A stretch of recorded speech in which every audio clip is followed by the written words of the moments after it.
The Mark.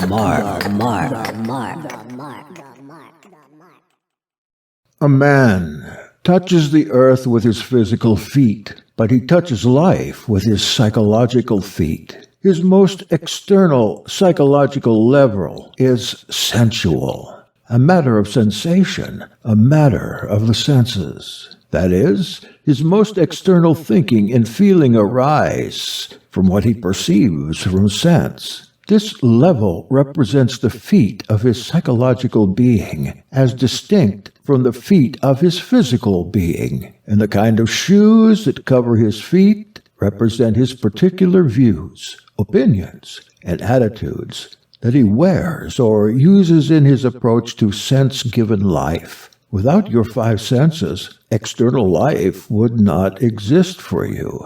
But how does a man walk the earth? We speak here psychologically. How does his outermost psychology relate itself to external life? Now, a man who understands life only through the evidence of his senses is not a psychological man. He is a sensual man. His mind is based on sense. This is called elsewhere the mind of the flesh. Honous te sarkos, Colossians 2:18. In such a case, he thinks from his feet and has no head. Most particularly, he thinks from what shoes cover his feet. This is his form of truth, different in different cases, but at the same order or level. He is as yet far from being a man. He thinks literally. He takes, say, a parable literally. But to become a man, one must begin to think apart from literal sense. What is significant to anyone who craves internal development is to think psychologically.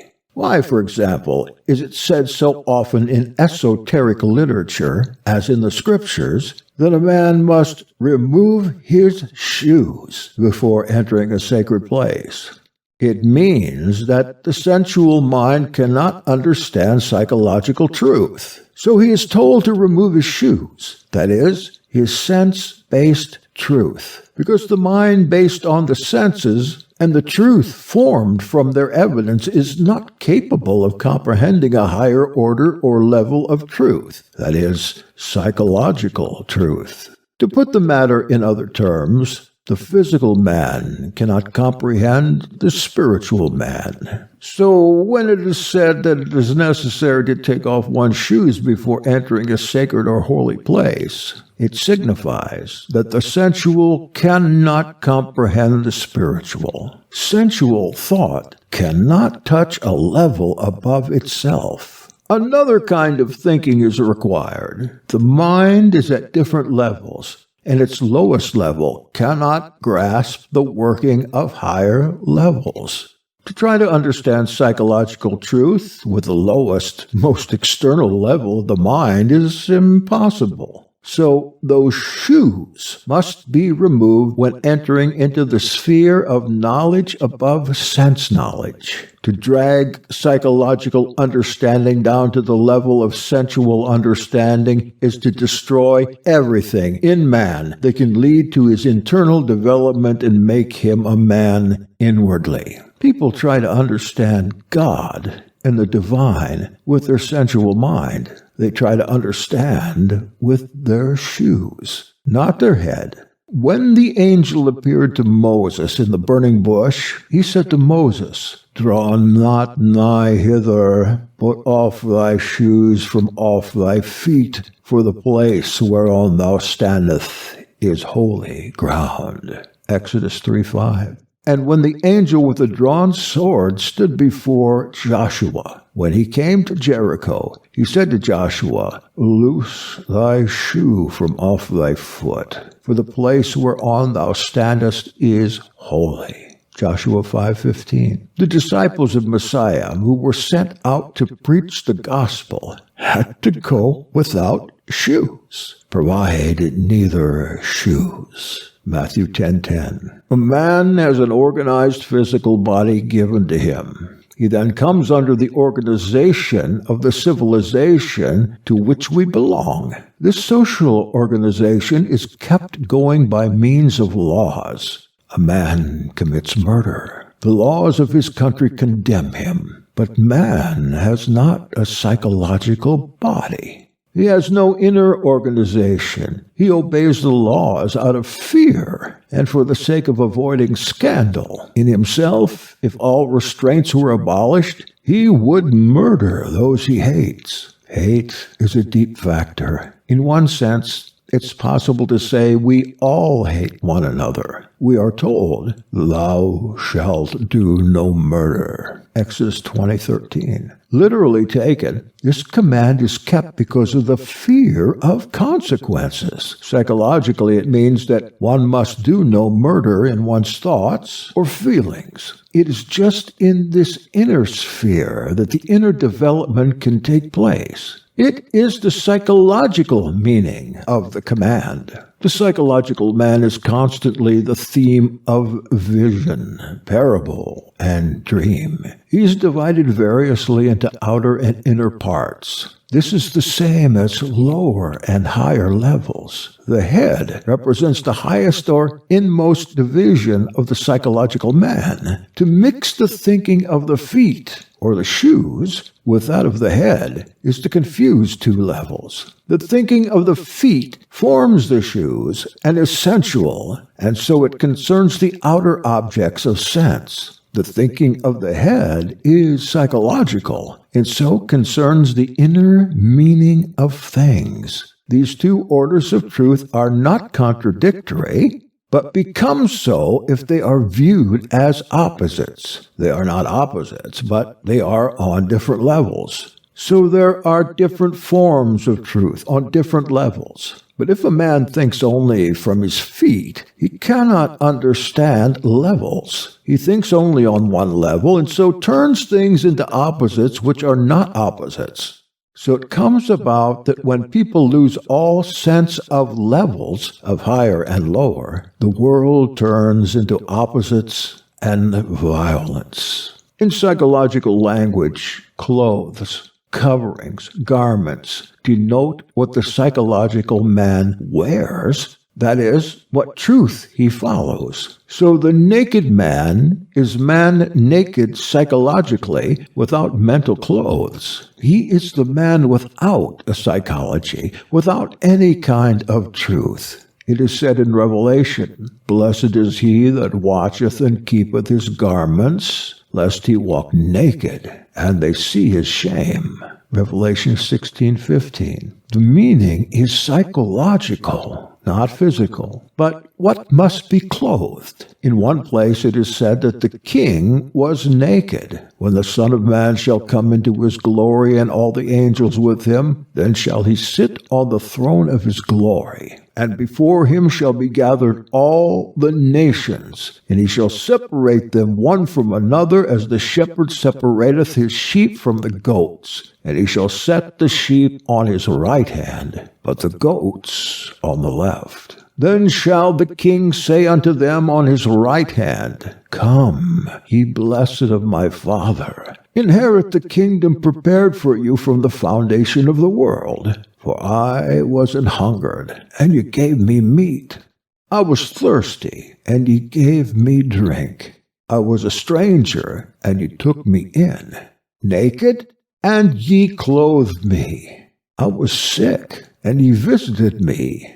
I was in prison, and you came unto me. Matthew 25:31. By the king, then, something in oneself is meant. Many assume they follow truth, but what in them does? The question apparently is the king in oneself clothed? It seems the king is there already, and it is a question of clothing him or not. This king in oneself is either naked or clothed. Also, people do good without knowing it.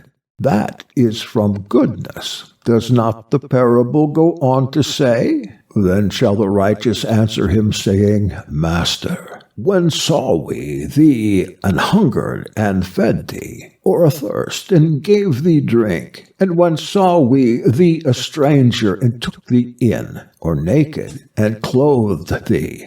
And when saw we thee sick, or in prison, and came unto thee? And the king shall answer and say unto them, Verily I say unto you, inasmuch as ye did it unto one of these my brethren, even these least, ye did it unto me. Matthew 25:37.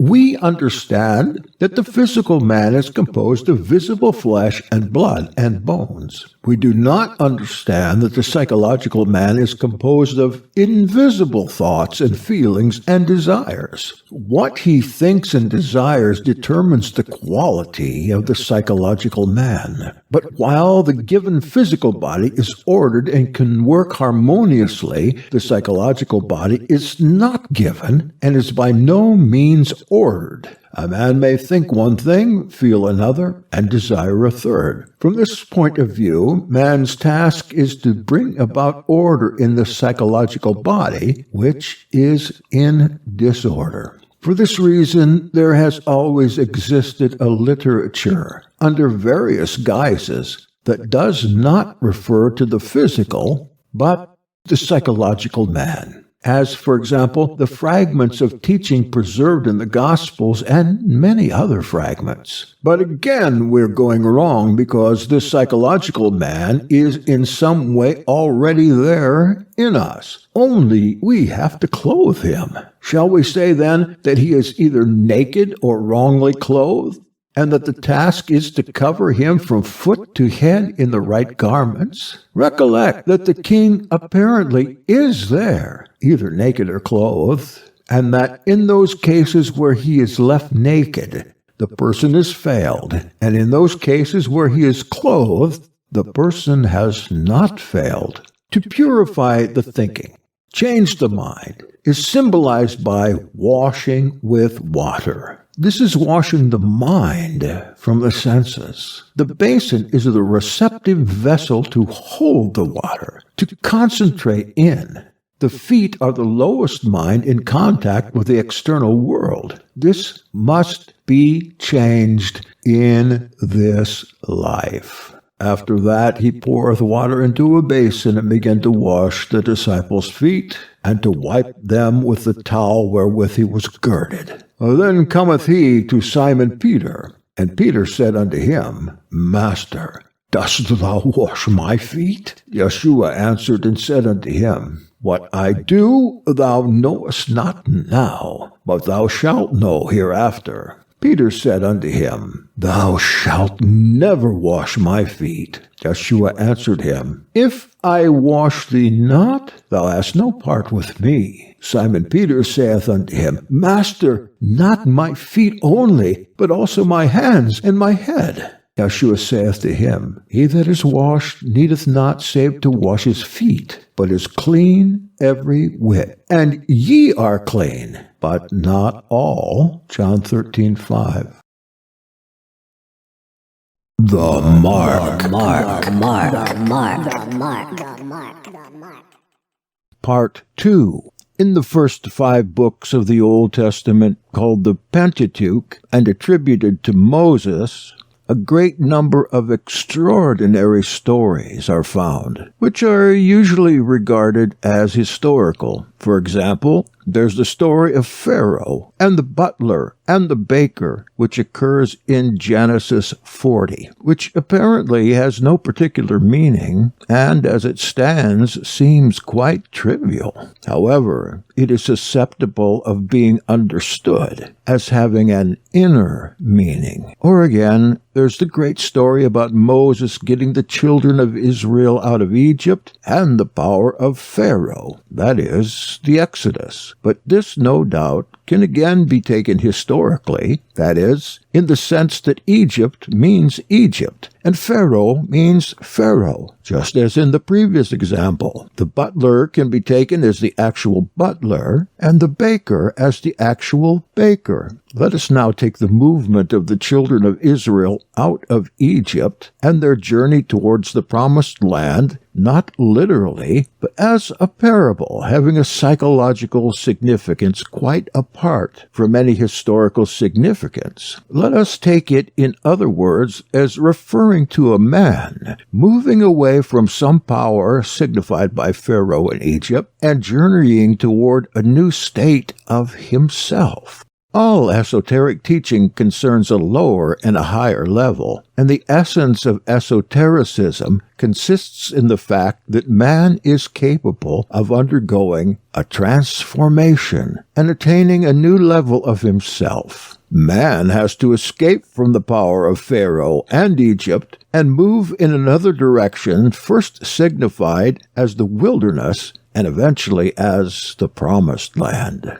One can see in the allegory how difficult this is, for it is shown how Pharaoh will not let the children of Israel leave Egypt, although plague after plague is brought upon him. Man, glued to the senses, to visible reality, to external life, can only move with great difficulty to a level of comprehension which lies beyond the facts of the senses and their power over him. This is the first problem of esoteric teaching, and in the parable, the emphasis is put upon the power of Pharaoh, which Moses tries to overcome. Pharaoh represents the power of the lower level, and Moses the power of the higher level. Moses, having been told by Elohim to get the children of Israel out of Egypt representing a psychological state of humanity. The many different sides of a man which can grow into a new inner development are firmly held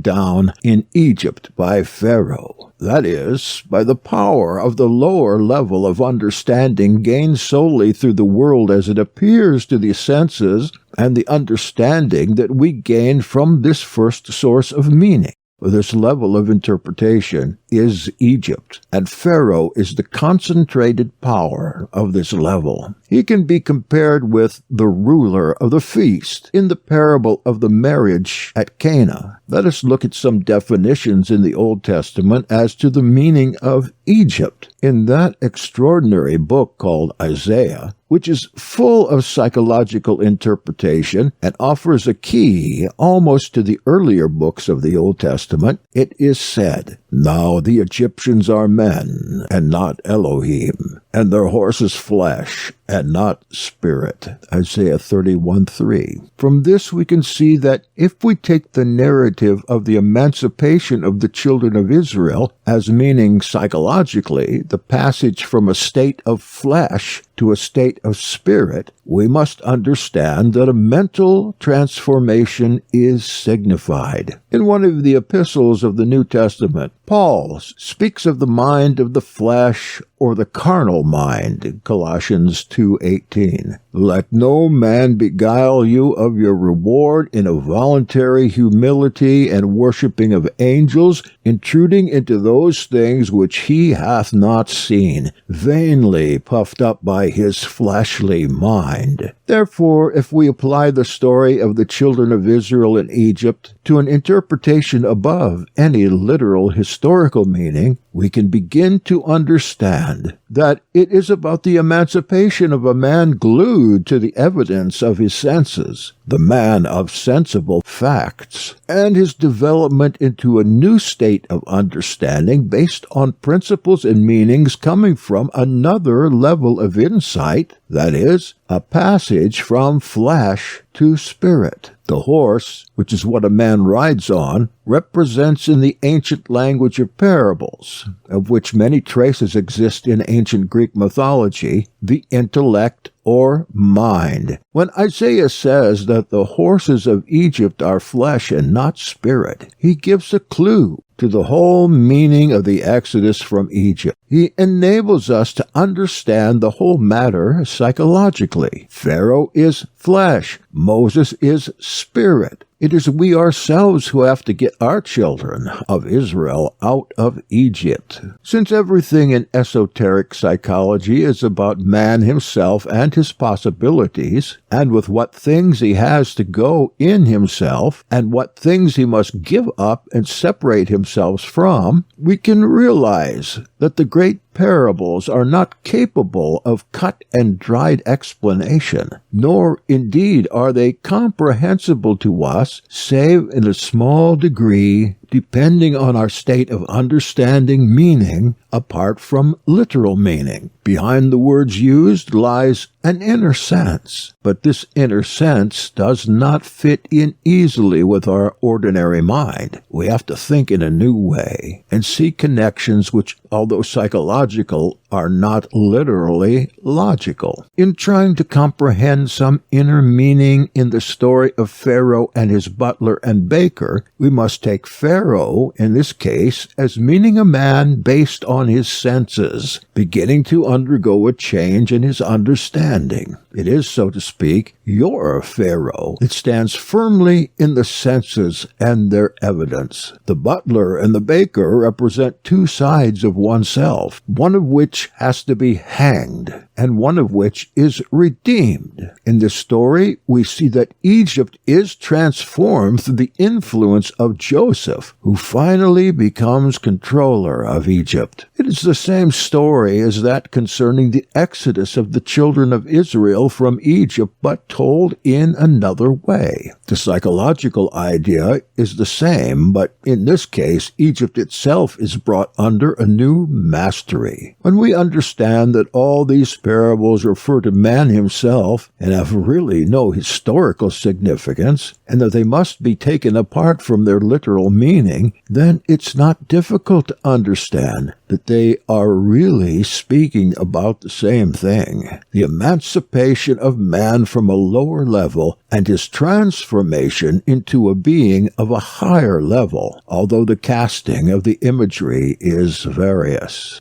What we have to grasp is that the natural man with his sensual thinking cannot undergo the development inherently possible in him. His sensual thinking will prevent it, because it is antagonistic to psychological thinking. Unable to think psychologically, being glued to the senses, he is bound to remain an undeveloped man. Where can we find anything said about this question of sensual and psychological thinking being antagonistic? It is referred to in Genesis 49:17. Dan shall be a serpent by the way, an adder in the path, that biteth the horse heels, so that his rider shall fall backward. The serpent is used as a symbol of sensual thinking. The heel is the lowest natural, the lowest things of reasoning from the sensual. The iniquity of my heels hath encompassed me. Psalm 49:5. And in Genesis 3:15, I will put enmity between thee and the woman, and thy seed and her seed, and it shall bruise thy head, and thou shalt bruise his heel. The serpent is the sensual understanding, and the woman here, spiritual understanding. Sense and spirit are here at variance. Messiah reconciled, joined the human and divine, sense and spirit. Behold, I give you power to tread upon serpents and scorpions. Luke 10:19. The serpents and scorpions are those who are deceitful and pretend civility with hatred in their hearts, or appear pious and in secret loathe, or champion reform to gain power. What the person is and what the person appears to be are in contradiction, and so the mind is split. Deceit is the divided mind. A man speaks well and thinks evil, or does well and wills evil, and so is full of hidden poison. Deceit is malice from the will, cloaked by outward friendliness. Messiah called the Pharisees, ye serpents, ye offspring of vipers. Matthew 22:33. Because outwardly they appeared good, and inwardly they were evil. This deceit penetrates the whole being of a person and renders him incapable of growth. He is dead, finished. Messiah says to the Pharisees, as examples of deception, "Why wash the outside of the platter? Woe unto you, scribes and Pharisees, hypocrites! For you make clean the outside of the platter, but within they are full of extortion and excess." Matthew 23:25. This is the end of part 2. The Mark.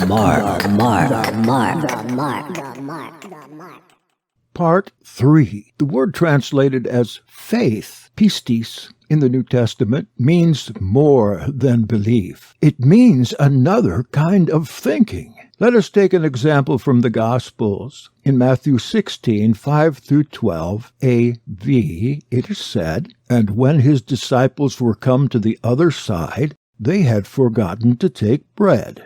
Then Yahshua said unto them, Take heed and beware of the leaven of the Pharisees and of the Sadducees. And they reasoned among themselves, saying, It is because we have taken no bread. Which when Yahshua perceived, he said unto them, O ye little of faith, why reason ye among yourselves? Because ye have brought no bread. How is it that ye do not understand that I spake it not to you concerning bread, that ye should beware of the leaven of the Pharisees and of the Sadducees?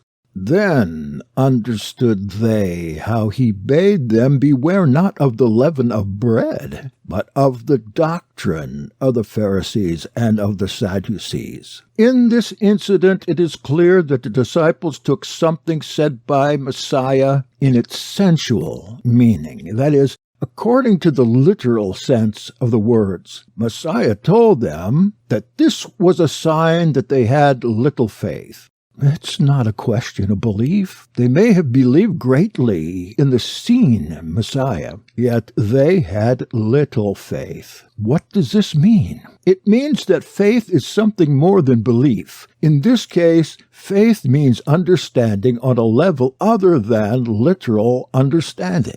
Sensual understanding cannot make contact with the meanings contained in Messiah's teaching. He was not speaking of literal leaven, but of psychological leaven. Messiah was not speaking sensually, but psychologically. His words had no sensual meaning, but only psychological meaning. The leaven spoken of was not literal leaven, nor was bread literal bread, but falsity infecting good. Sadducees and Pharisees are always within us. The Sadducees can be compared with the scientists of today. They did not believe in any life after death. That is their leaven of falsity. The Pharisees can be compared with people who are in appearances, who, so to speak, think the important thing is to go to church on Sunday to be seen of men. Matthew 6:5. That is their leaven. They were stigmatized as hypocrites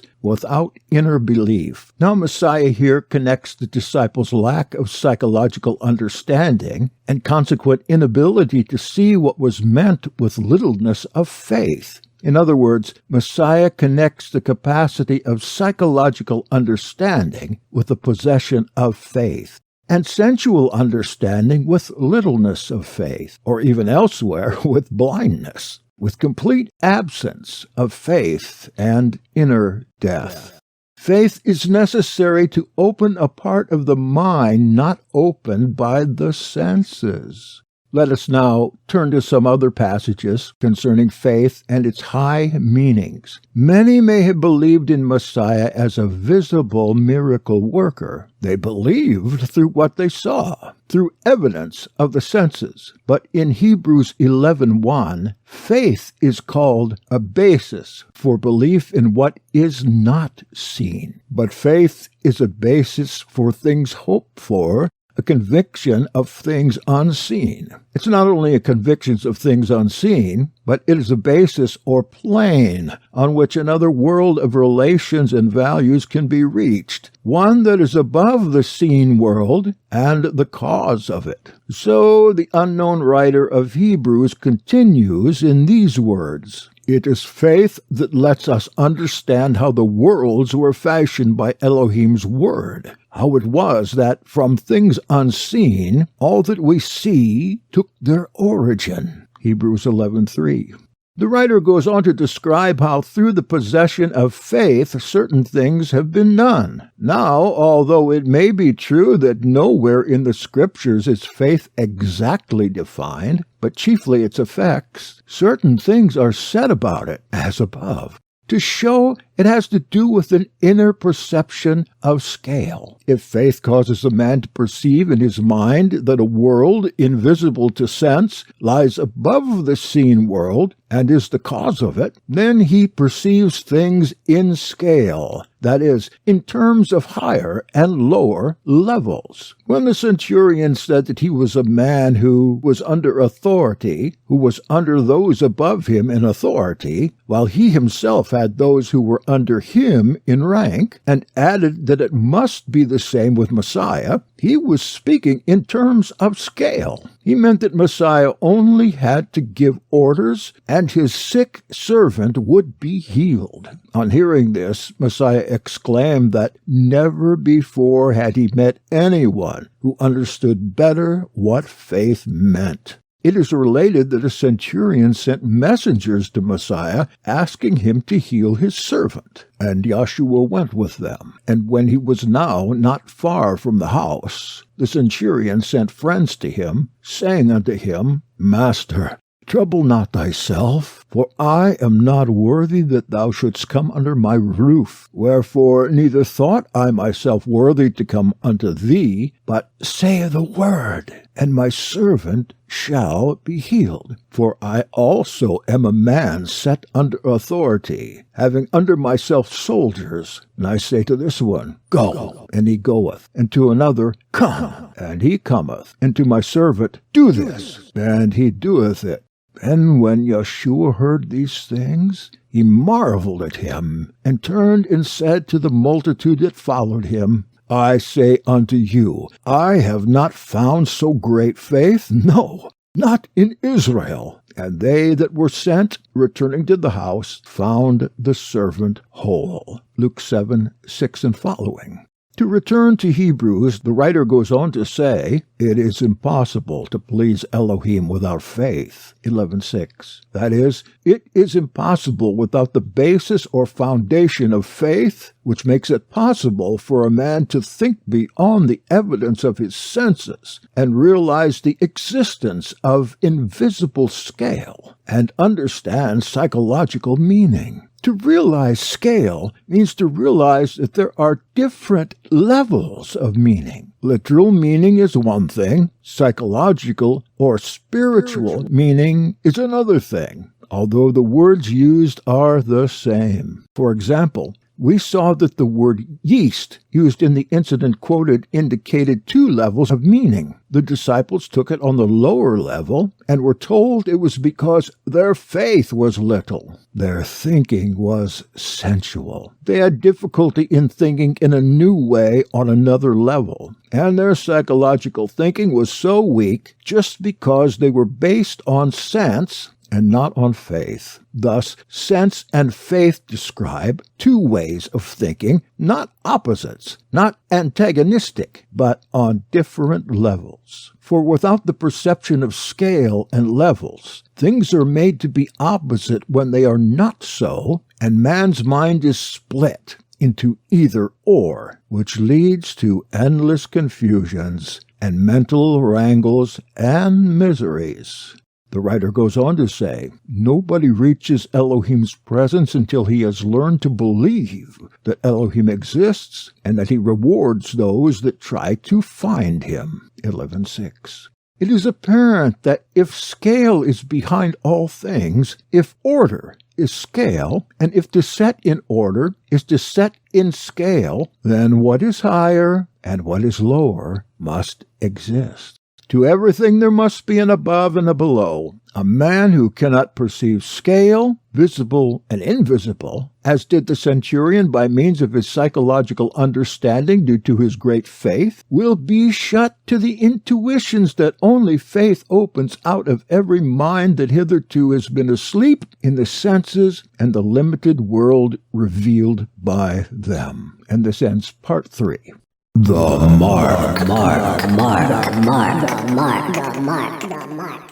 Meaning and transformation. Enarche ein ho logos, kai ho logos, ein proston theon, kai theos, ein ho logos.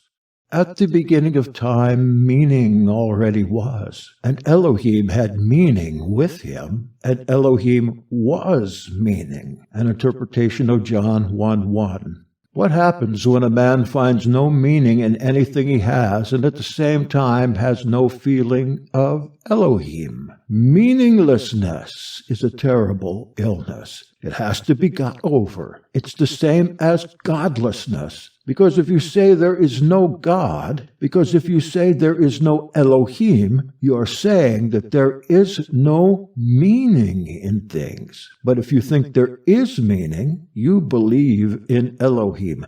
Meaning is Elohim. You can't say that you do not believe in Elohim, but believe that there is meaning in things. For the two are the same, in that one cannot be without the other. Elohim is meaning. God is meaning. If you dislike the word God or Elohim, then say meaning instead. With the word, Elohim shuts some people's minds, but the word meaning cannot. It opens the mind. Meaning was before time began. It was before creation. For creation occurs in running time, in which birth and death exist. Birth and death belong to the passage of time. But meaning was before time, and creation in time began.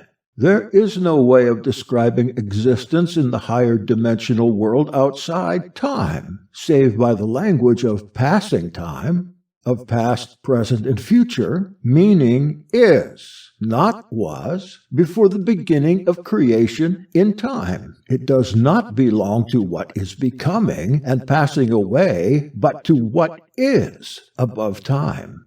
If then there is meaning above our heads, what is our meaning by creation? The universe is not merely what the senses show. It's not the outer scene alone. In fact, it's never the outer scene alone, but always the combination of oneself with it. It's not merely the perceptions of the senses, this hard world of earth, that outer point of light in the sky, but perceptions of ideas, insights into truth, realizations of meaning, the seeing of familiar things in a new light, intuition of essences, experiences of suffering and of bliss. It is given as bread from heaven as much as fact from earth. On its grandest scale, it lies beyond all command of the senses, and is only discerned inwardly in the understanding. There can suddenly be opened within the heart or in the mind a realm of experience that is not the external world, though it may interpenetrate it, and we are then bathed in the light of meaning. In that light without violence, which is pure experience, luminosity without shadow, in which the hardness of self vanishes. We see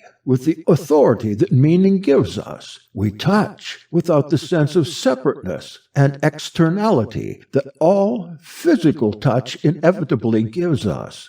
We feel in depth without talking to ourselves, without the mirror of surface personality. Every experience of that light deeply creates us. It is creating light, transforming meaning, which all have sought since the beginning of time.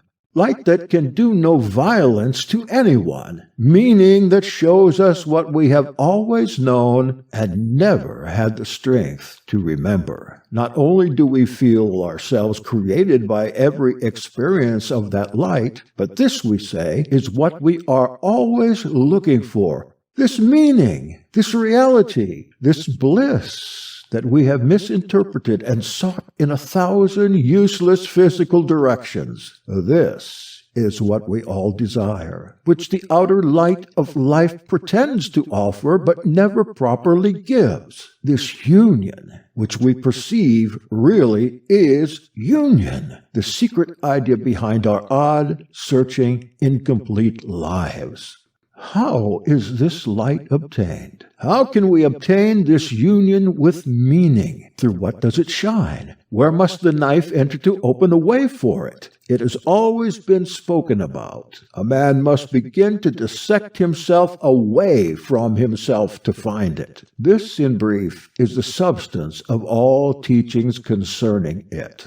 And this he cannot do unless he begins to see himself directly as a new conscious experience, a new event, the daily event of himself, not analytically, not critically, nor as a source for talkativeness. This kind of consciousness, whose direction leads toward the region through which meaning is received, is not what we ordinarily have. Very much stands in our way. First in strength is imagination. We imagine we have it. The imagination is a psychic material out of which every substance for reality can be made, the most powerful force in life. And second, we have to put into constant practice this process of using consciousness as a dissecting knife. This requires effort that is not needed in life. So we easily forget and fail to keep alive what we began. But before any such thing is conceivable, man must feel that there is an internal side of the universe drawn in through the inner senses, that he lives outwardly in nothing but a world of effects whose hidden causes lead into the mysteries beyond all human solution, and that in himself there are states unknown to him. For if a man is sense-governed, he's the wrong way around. He thinks sense prior to mind. Nothing internal can then belong to him. He has inverted the natural order. He will deal with everything, ultimately, by violence. For the sensory object, taken as ultimate and highest reality, can be smashed, injured, blown up, or killed.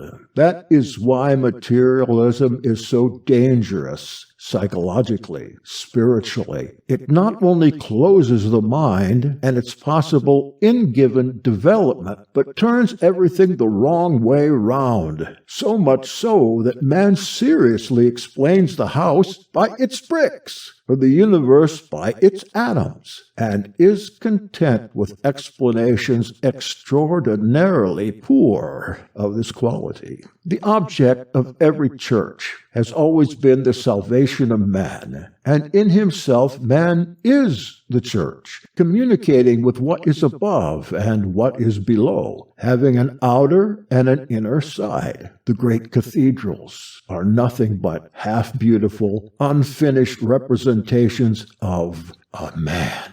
But consider the knowledge that constructed them in those dark, violent, superstitious times. Consider the terrific labors and the steady intention. Something has always been kept alive and handed on from generation to generation, from church to church, from religion to religion, an idea about man, about each man, about oneself. This idea was expressed by likening a man to a seed, which could not grow through the light of the natural world, that is, by sense alone, and the salvation of man, which has always been insisted upon as necessary for the health of the whole world, meant the growth of this seed, which cannot grow through the influences of ideas that belong to a mind wholly commanded by the senses. So we come back to the danger of materialism in regard to the real welfare of humanity. If there is a higher part to man, he is not lifted to it by the ideas and customs belonging to the lower part. He must first of all accept the existence of a higher side, and then find how to imitate it. And this being so, he will expect to find, scattered about the records of history, a literature that deals with the ways and means of attaining this higher side. And of course, the ideas in this literature will not be of a similar order to the ideas that belong to the lower physical side. Nothing is true until it's assimilated. Truth can only be your experience of it, not in books. There's a process of half-thinking and half-imagining, which is very intimate. It's partly conversation with oneself, partly being oneself, partly seeing oneself, and partly listening to oneself, to new meanings that are entering. It is half active, half passive, and something that is purely oneself, neither active nor passive. We rarely can pursue our own thoughts. The traffic in the mind prevents us. We do not individually join one thing with another or see the truth of something for ourselves. The rush of associations, the continual reactions to life are too powerful. Few of us will say we have built much inside. We have not recreated, re-represented the world, but left it in the form of a confused sensory image. If we notice ourselves when reading, three people are concerned. There's the reader, the person inside listening to him, and a judge. These three people are all present when we read. This listener can't hear what outside people say. He listens to the reader and notices what the judge says. In order to recreate the world, that is, to create the world in oneself, to give it meaning, form, interpretation, order, significance, it is the listener who must learn. One takes one's ideas, one's thoughts, one's feelings, and one's power of imagination and works internally with them, realizing that no matter what other people know or have said or have written or done, nothing has as yet happened in oneself of any value. There's been no personal assimilation of truth, no inner discovery of it, no creation in oneself. If our emotional life were more awake,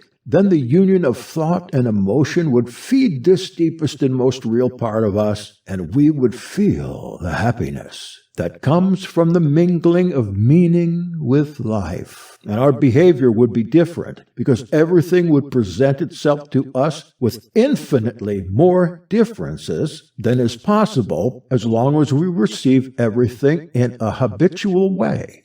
Life fails to nourish us because we view it habitually, through a few habits of the mind. We recognize and do little else. We call this knowing, or even truth. There's no doubt that we have, and sometimes realize, powers of reception very much finer than those we employ.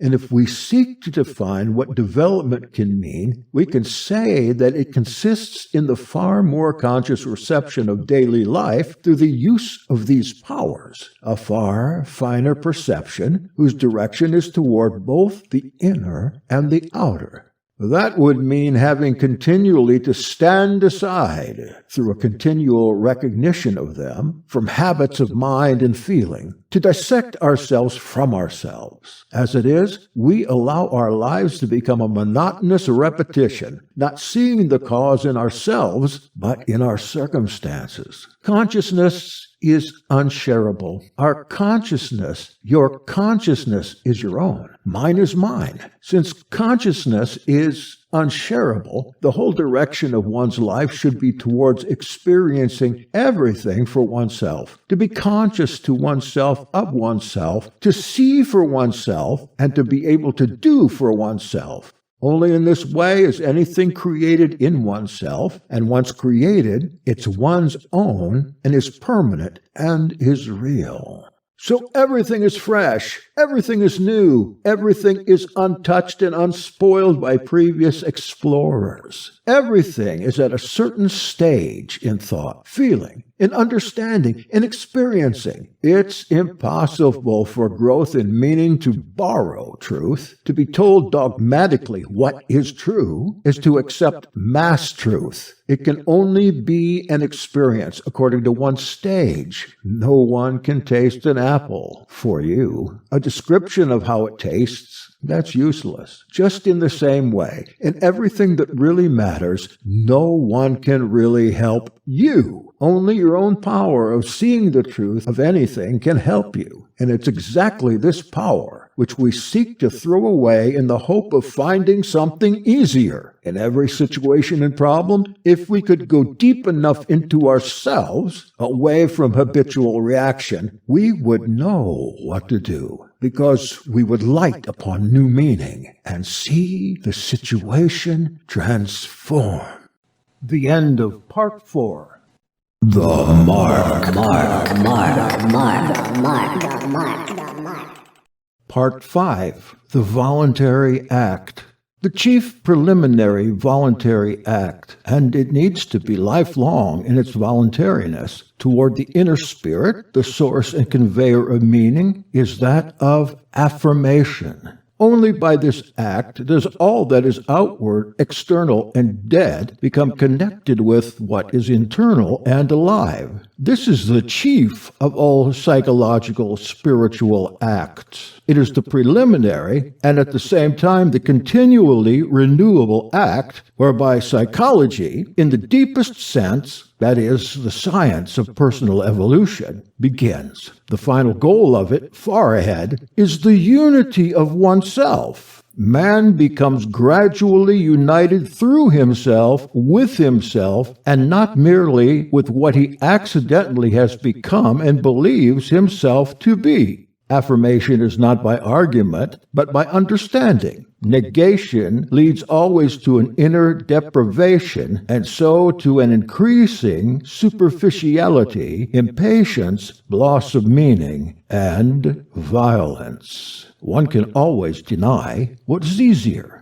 One can always follow the path of negation if one evades all acts of understanding as sentimental or as scientifically and commercially valueless. We know, however, better than we argue, better even than we think. But once a man sets out on the path of negation with malice, as many today, he finds on every side all the proofs and corroboration he requires. Consider the effect of suspicion in this respect. Yet the result is a lie, as we all know. The psychological effect of affirmation is entirely in the reverse direction. To grow, one must affirm. Denial as an end is violent, coercive, destructive. Now all that hidden, half-felt side in us which can develop cannot be coerced. That is why the senses do not give us a clear proof, an unmistakable affirmation of intelligence and meaning behind the scheme of things. A clear sensory proof would coerce the mind, as, say, a god visible in the bright sky.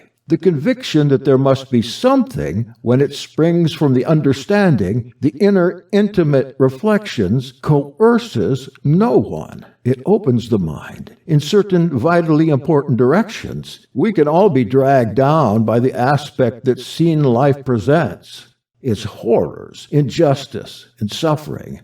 Take life sensorially as seen, and we can get nowhere. But that may be part of the plot of the play. Man has far more in him by birth than sense or its derivatives. Mechanical evolution cannot explain his unused or rarely used side. And if the scheme is development within the field of one's own consciousness, if each person is a potential development through the use of inherent powers, always private to himself, then we could never expect that life, as seen and given, would be of such a nature as to produce no deep problem and no lifelong struggle in it. On the contrary, we would expect that it would contradict him. Development must mean effort, and if life were sweet and beautiful, without pain or misery, there would be no incitement towards self-creation. no struggle whereby we come to recognize the finer ingredients we possess and separate them from the coarser. We slowly learn that in every situation, fine and coarse are mingled. In our physical construction, we have finely adjusted nervous instruments whereby we reject bad food.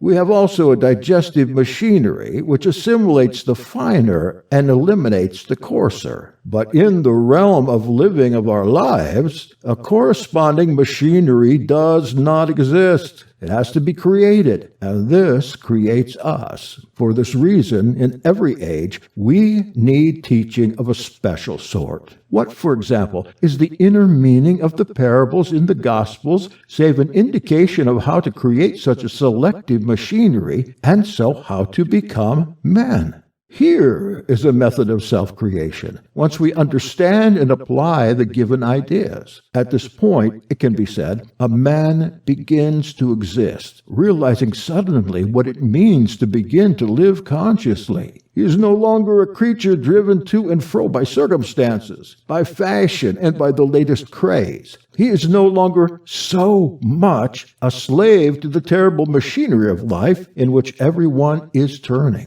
He no longer thinks only in terms of a sense-engendered life, for he has within him another system. By this, he finds a new relation to what he experiences. Ideas different from the ideas he acquired from brute life enter and awaken his mind, and listening, the meaning of these ideas gradually unfolds in his understanding. The first stage of a development of his whole being is set in motion. In his intimate conversation with himself, he talks to himself in a new way, and the listener in him hears and begins to stir. The facts of life do not penetrate us deeply. The listener is continually misled by them, but some ideas can penetrate to depths that we have not previously known and stir energies that we have never experienced. End of Part 5. The Mark. Part 6, Section Transformation of Man. Lesson, the salt of the earth. Many words in the Gospels are used in a special sense. We cannot suppose that the teaching given in the Gospels was anything but a special teaching, and one thing is quite plain, that the teaching in the Gospels was not about the ordinary aims of life. In giving his teaching, Messiah was not speaking about how to become a successful politician, a successful businessman, a lawyer or doctor, etc. He was speaking about a special idea connected with the kingdom of heaven. He was speaking about how a man could undergo rebirth or inner evolution or transformation. And since he was speaking about a special idea about humankind on earth, many words were used in a special sense. That is, they were used in a technical sense, just as, let us say, an organic chemist, in dealing with the possible combinations and transformations of elementary atoms into endless new substances, speaks in a technical language, not understood by those who have no idea of chemistry, which is a science of transformation of one substance into another, and which, in the early form of alchemy, started from this idea, the idea of transformation. But in the case of the Gospels, what Messiah spoke of was the highest form of organic chemistry, namely, the possible transformation of man himself into a new man. In the Gospels, man is regarded as material for a step in inner evolution. He is regarded as an experiment in self-evolution. He is, in short, explained as material sown on earth for the kingdom of heaven, which represents that level of inner development latently possible in him. Man is sown on earth as material for self-evolution once he is brought into contact with the further sowing called the Word of the Kingdom. Therefore, man on earth, from the standpoint of the Gospels, is incomplete, unfinished, not perfect, and his deepest meaning lies in the fact that he is incomplete, but capable through a new understanding and a new will of reaching an inner completion.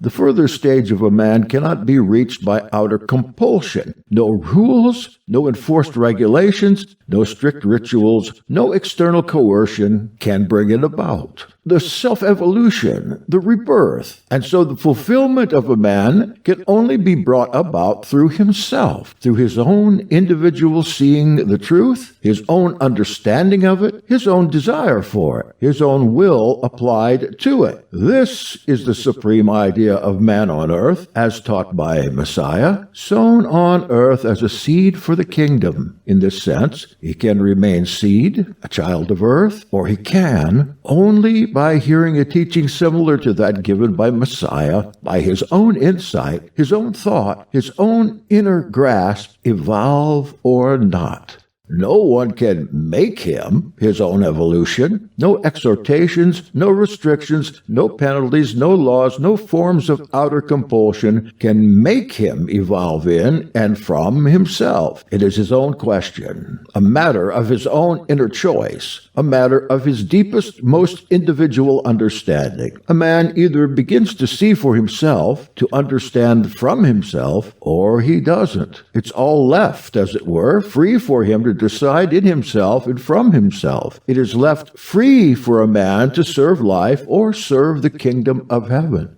People sometimes wonder why, if what Messiah taught is true, people are not made to become better, made to be good, and so on. Why, in fact, Elohim does not insist on it. But how could this be so? If people were good from an external compulsion, if they saw Elohim in the sky and they were afraid, they would be coerced. They would do nothing from themselves, from their own inner understanding and their own will, but everything from fear of being punished, and there would be no self-evolution. For this reason, there's nothing in the external world, nothing in nature, that shows a man definitely whether there is Elohim or not. For if the senses gave clear evidence, one way or the other, a man would be compelled through the outer side of him to believe or not. But if you will notice, there's nothing in nature, nothing in what your senses show you, that can be taken as certain evidence one way or the other. Nature is beautiful, and it's cruel. Life is good and bad. It is impossible, starting from nature or life, to decide anything.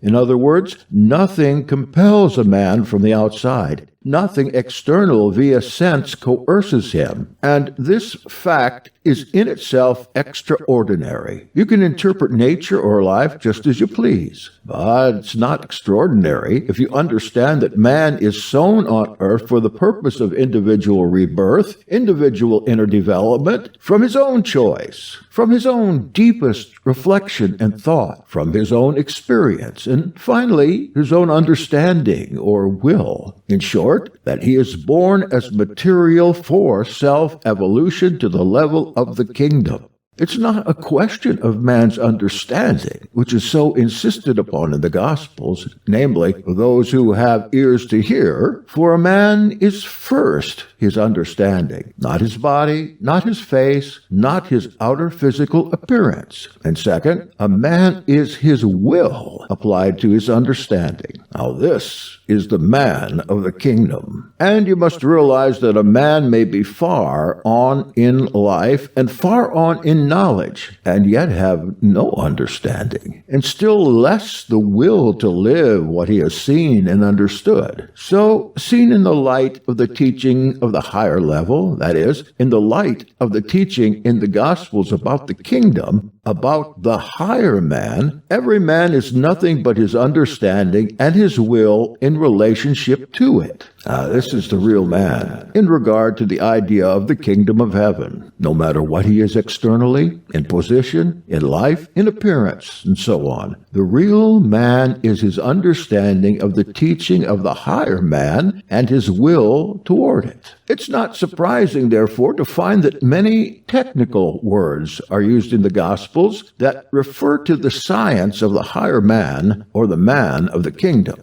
There is, for example, the word metanoia, so wrongly translated as repentance, which means change of thinking. There is the word phronimos, wrongly translated as wise. There is the word faith, pistis, so often translated as belief. Faith and belief are two different things. That is, one can have faith where one does not believe. There is the word for soul, psyche, so often translated wrongly as life. As in the instance, greater love hath no man than this, that a man lay down his life for his friends. John 15:13. We've already given this as the supreme definition of conscious love, that a man must lay down his soul, that is, put those whom he loves in place of himself, thus going against his soul. And in another place, John 10:15, Messiah says, I laid down my soul,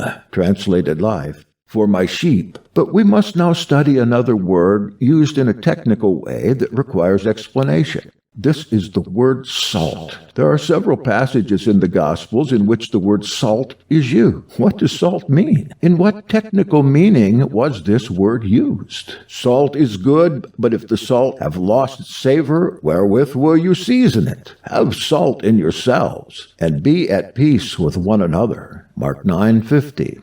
The teaching in the Gospels that a man should do good without any idea of reward is very difficult to understand. In one place, Messiah says, But love ye your enemies, and do good, and lend, hoping for nothing again. Luke 6:35. But how can we do good with no idea of reward, hoping for nothing? Yet it is implied in many passages that if a man does good and keeps the commandments with the end in view of gaining happiness in heaven, as a reward, he will fail in his object. Now we can understand, in regards to doing good in the wrong way, that one example is that of the hypocrite, described in Matthew 6:5, who makes long prayers at the street corners in order to be seen of man, and does his alms in public because he loves the praise of men before everything else. But why is the doing of good not to be seen of men, but in order to be rewarded in heaven regarded as wrong? What is the reason? For there is always a reason for everything said in the Gospels, a psychological reason,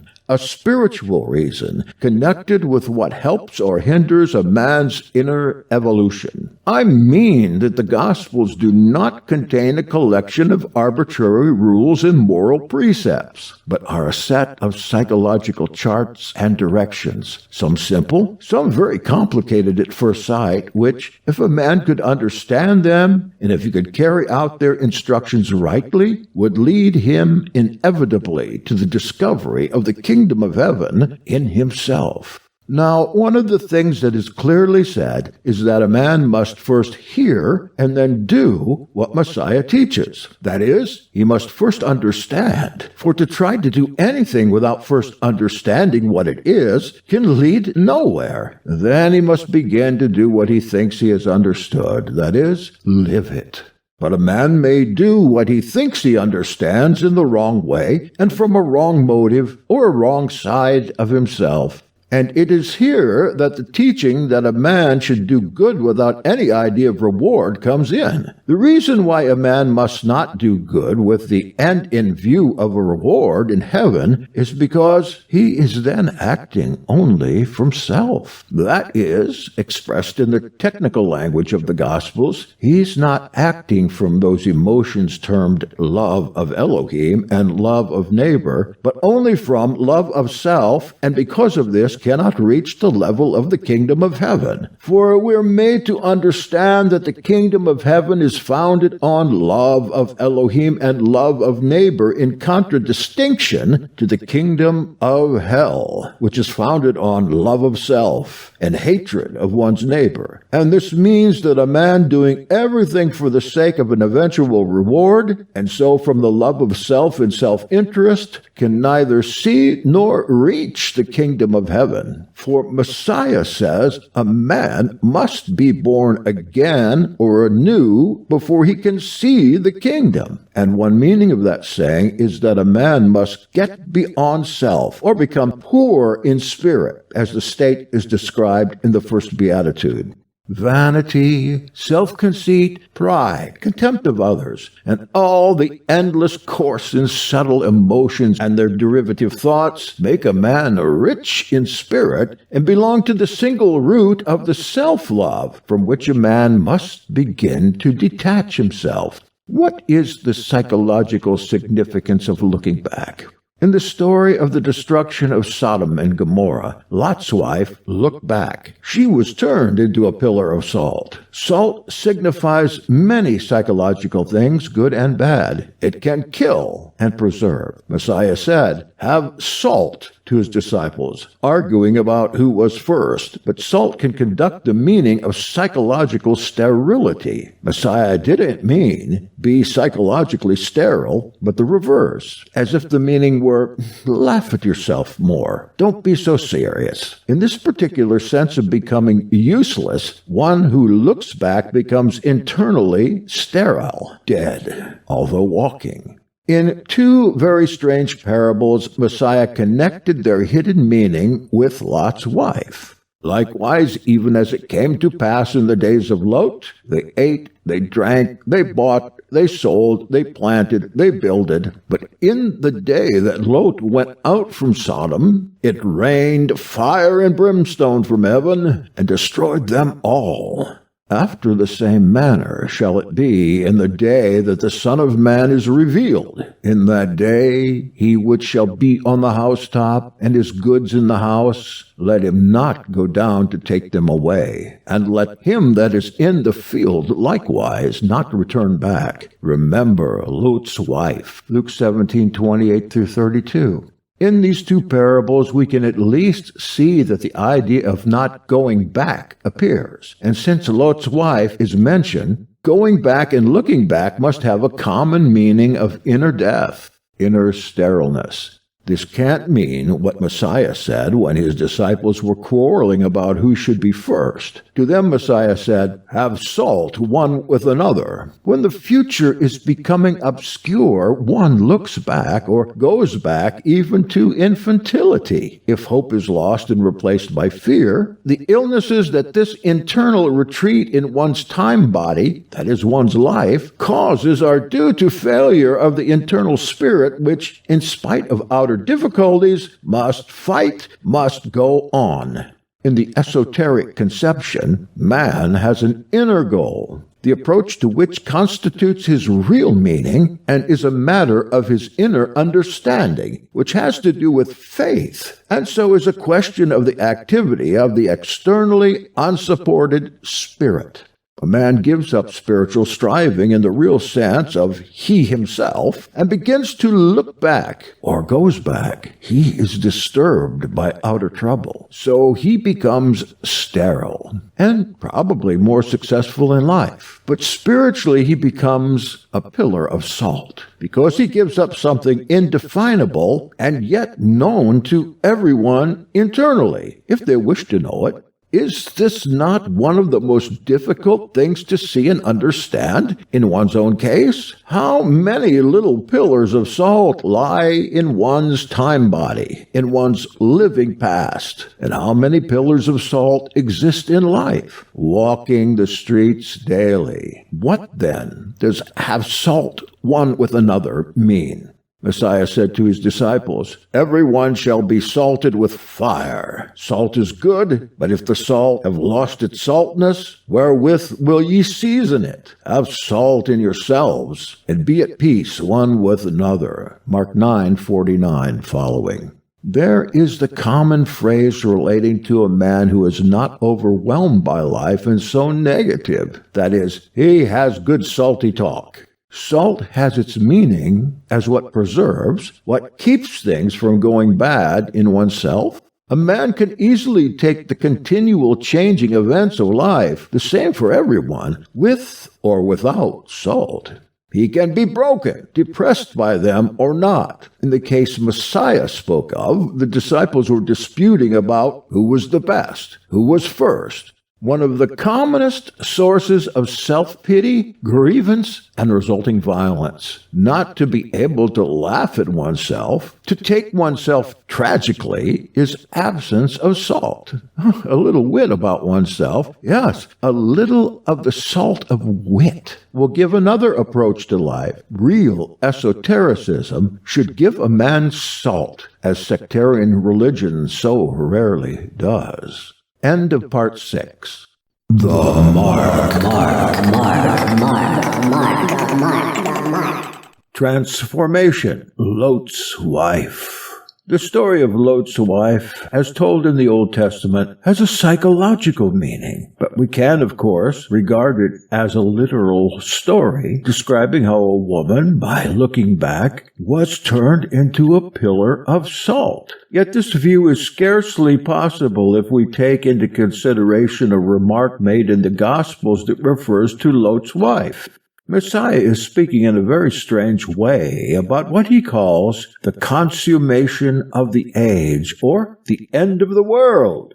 He says, as it came to pass in the days of Lot, they ate, they drank, they bought, they sold, they planted, they builded. But in the day that Lot went out from Sodom, it rained fire and brimstone from heaven, and destroyed them all. After the same manner shall it be in the day that the Son of Man is revealed. In that day, he which shall be on the housetop, and the goods in his house, let him not go down to take them away, and let him that is in the field likewise not return back. Remember Lot's wife. Luke 17:28 and following. Let us remember ourselves to begin with about the story of Lot's wife. You remember how it is related in Genesis that angels came to Lot in Sodom to warn him to escape with his wife and daughters and sons-in-law before the city was destroyed because of its sin. The sons-in-law would not believe the warning, and Lot himself lingered until the angels led him and his wife and his 2 daughters out of Sodom. The narrative continues this way. And it came to pass, when they had brought them forth abroad, that he said, Escape for thy life. Look not behind thee, neither stay thou in all the plain. Escape to the mountain, lest thou be consumed. And Lot said unto them, Oh, not so, my master. Behold now, thy servant hath found favor in thy sight, and thou hast magnified thy mercy, which thou hast showed unto me in saving my life. And I cannot escape to the mountain, lest evil overtake me, and I die. Behold now, this city is near to flee unto, and it is a little one. Oh, let me escape thither. Is it not the little one? And my soul shall live. And he said unto him, See, I have accepted thee concerning this thing also, that I will not overthrow the city of which thou hast spoken. Haste thee, escape thither, for I cannot do anything till thou come thither. Therefore the name of the city was Zoar. Then the sovereign rained upon Sodom and upon Gomorrah brimstone and fire from the sovereign out of heaven. Or some people could read that, Then Yahweh rained upon Sodom and upon Gomorrah brimstone and fire from Yahweh out of heaven. And he overthrew those cities, and all the plain, and all the inhabitants of the cities, and that which grew upon the ground. But his wife looked back from behind him, and she became a pillar of salt. Genesis 19:17 and following. All this has a psychological, spiritual meaning and refers to the passage from one state to another in ourselves. It's all about a stage in inner development, that is, about how an individual has to leave behind him what he formerly was and what he clung to. Let's take one phrase from the narrative quoted above. The man called Lot had to leave what he was. He was beginning to evolve. He argues and bargains and wishes to go to a small city called Zoar. The angel eventually agrees and says, "Haste, hurry, I can't do anything until you come here." Zoar represents a new state, but it means something small. When Lot reaches this inner state, apparently less than was expected of him, it is said, "The sun was risen upon the earth when Lot came to Zoar." What does earth mean?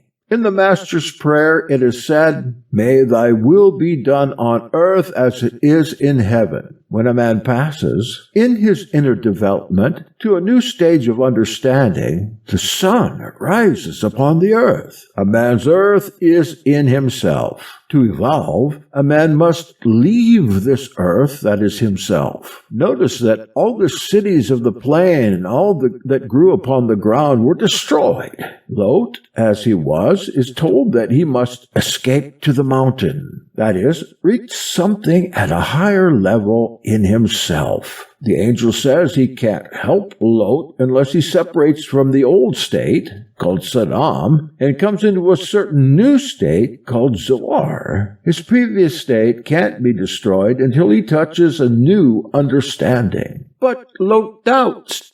If he is able to reach the new state of himself, "I shall not be able to escape to the mountain," he exclaims, and begs to be allowed to some extent to think and act as he used to from his former state.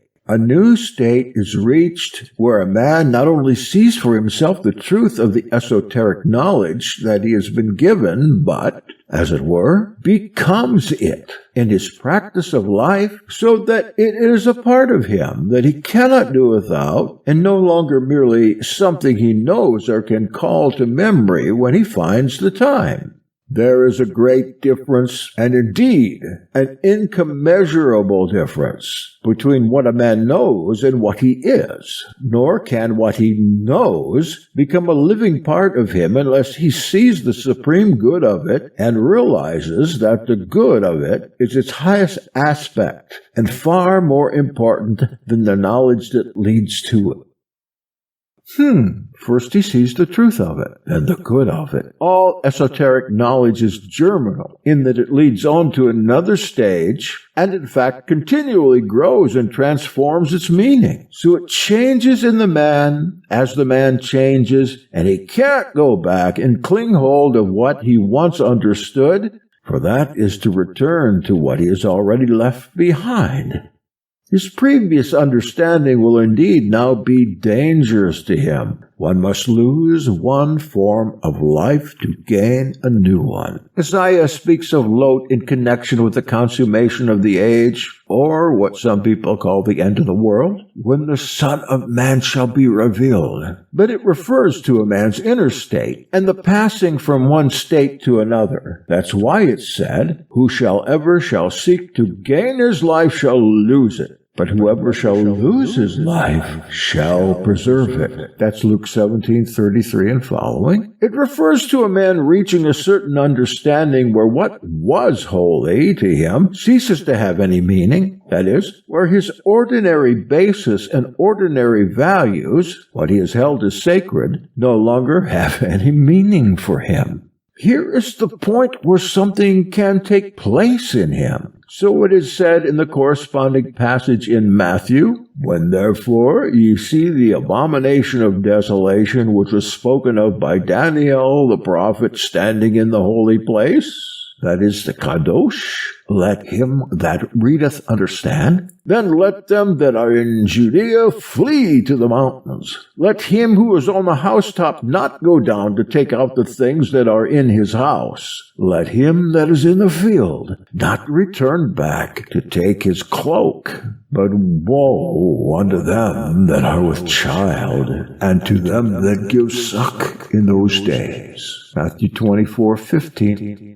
To find that what we once thought holy is of no value, that's a very difficult period. You will notice that Messiah says, let him that readeth understand. This means that it must be understood not literally, but psychologically or spiritually. A man can reach a point in which he must either go on and get beyond himself, beyond what he was, or be destroyed.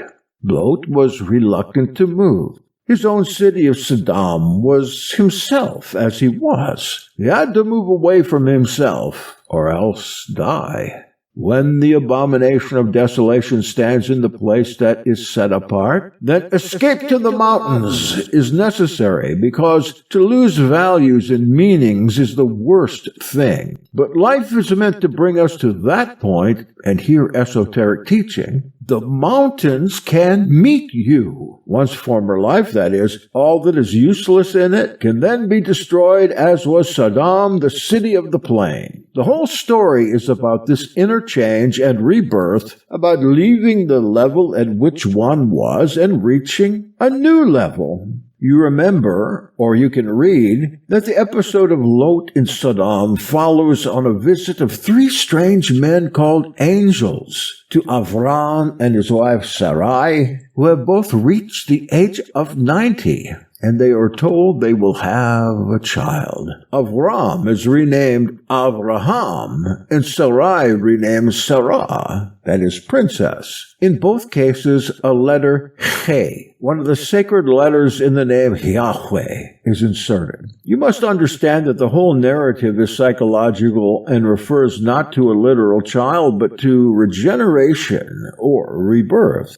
Sarah laughs at the angels and then denies that she did this and is not quite forgiven. Nay, but thou didst laugh, one of the angels says to her. This is followed by the failure of Lot's wife in the next episode. Now, if anyone takes a step forward in evolution, what was formerly his state must be destroyed. A person can't remain what he is and at the same time develop into a new kind of person. So when we can see that the allegory of Avram and Sarai refers to something new arising, a son being born, we may expect to find in the continuation of the allegory or parable that something must be destroyed.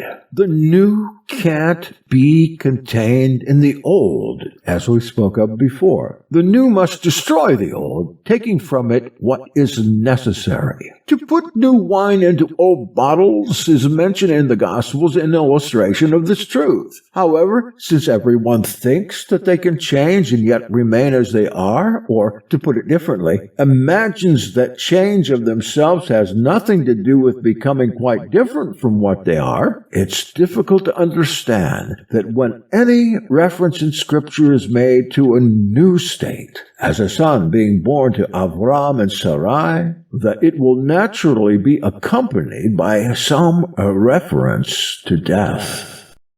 The new can't come into existence save by the death of the old. You can't remain a seed and become a tree. Because of this difficulty in understanding, people do not realize why Messiah died. They do not realize that rebirth, or a new state, must mean also a death to a former state. In view of this, it's not surprising to find that as soon as a son is promised to Avram and Sarai, there arises a question of destruction of something, in this case called Sodom and Gomorrah. It's all psychological, all about how a man can actually pass from one level to another. The names shift, the characters are varied, the scenes are different, but it's all internal. All psychological, all, as it were, in the language of parables or dreams, and referring to the same inner process as, for example, in the Pilgrim's Progress, which is told in the similitude of a dream,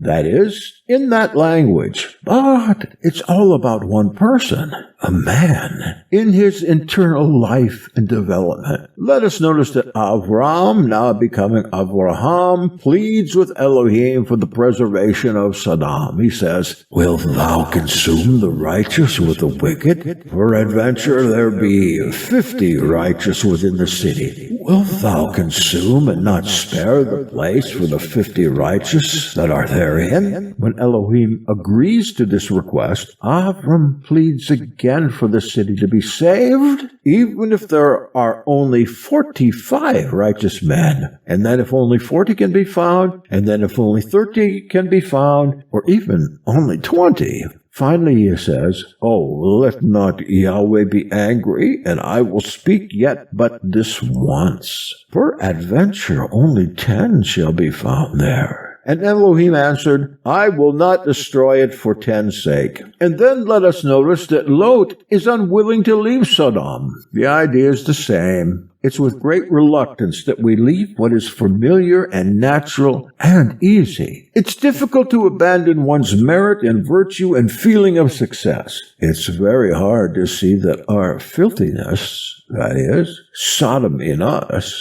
lies just in this merit and self-love and this ascription of everything to our own cleverness. The inhabitants of Sodom thought they could have intercourse with angels, that is, that they were equal to them in understanding.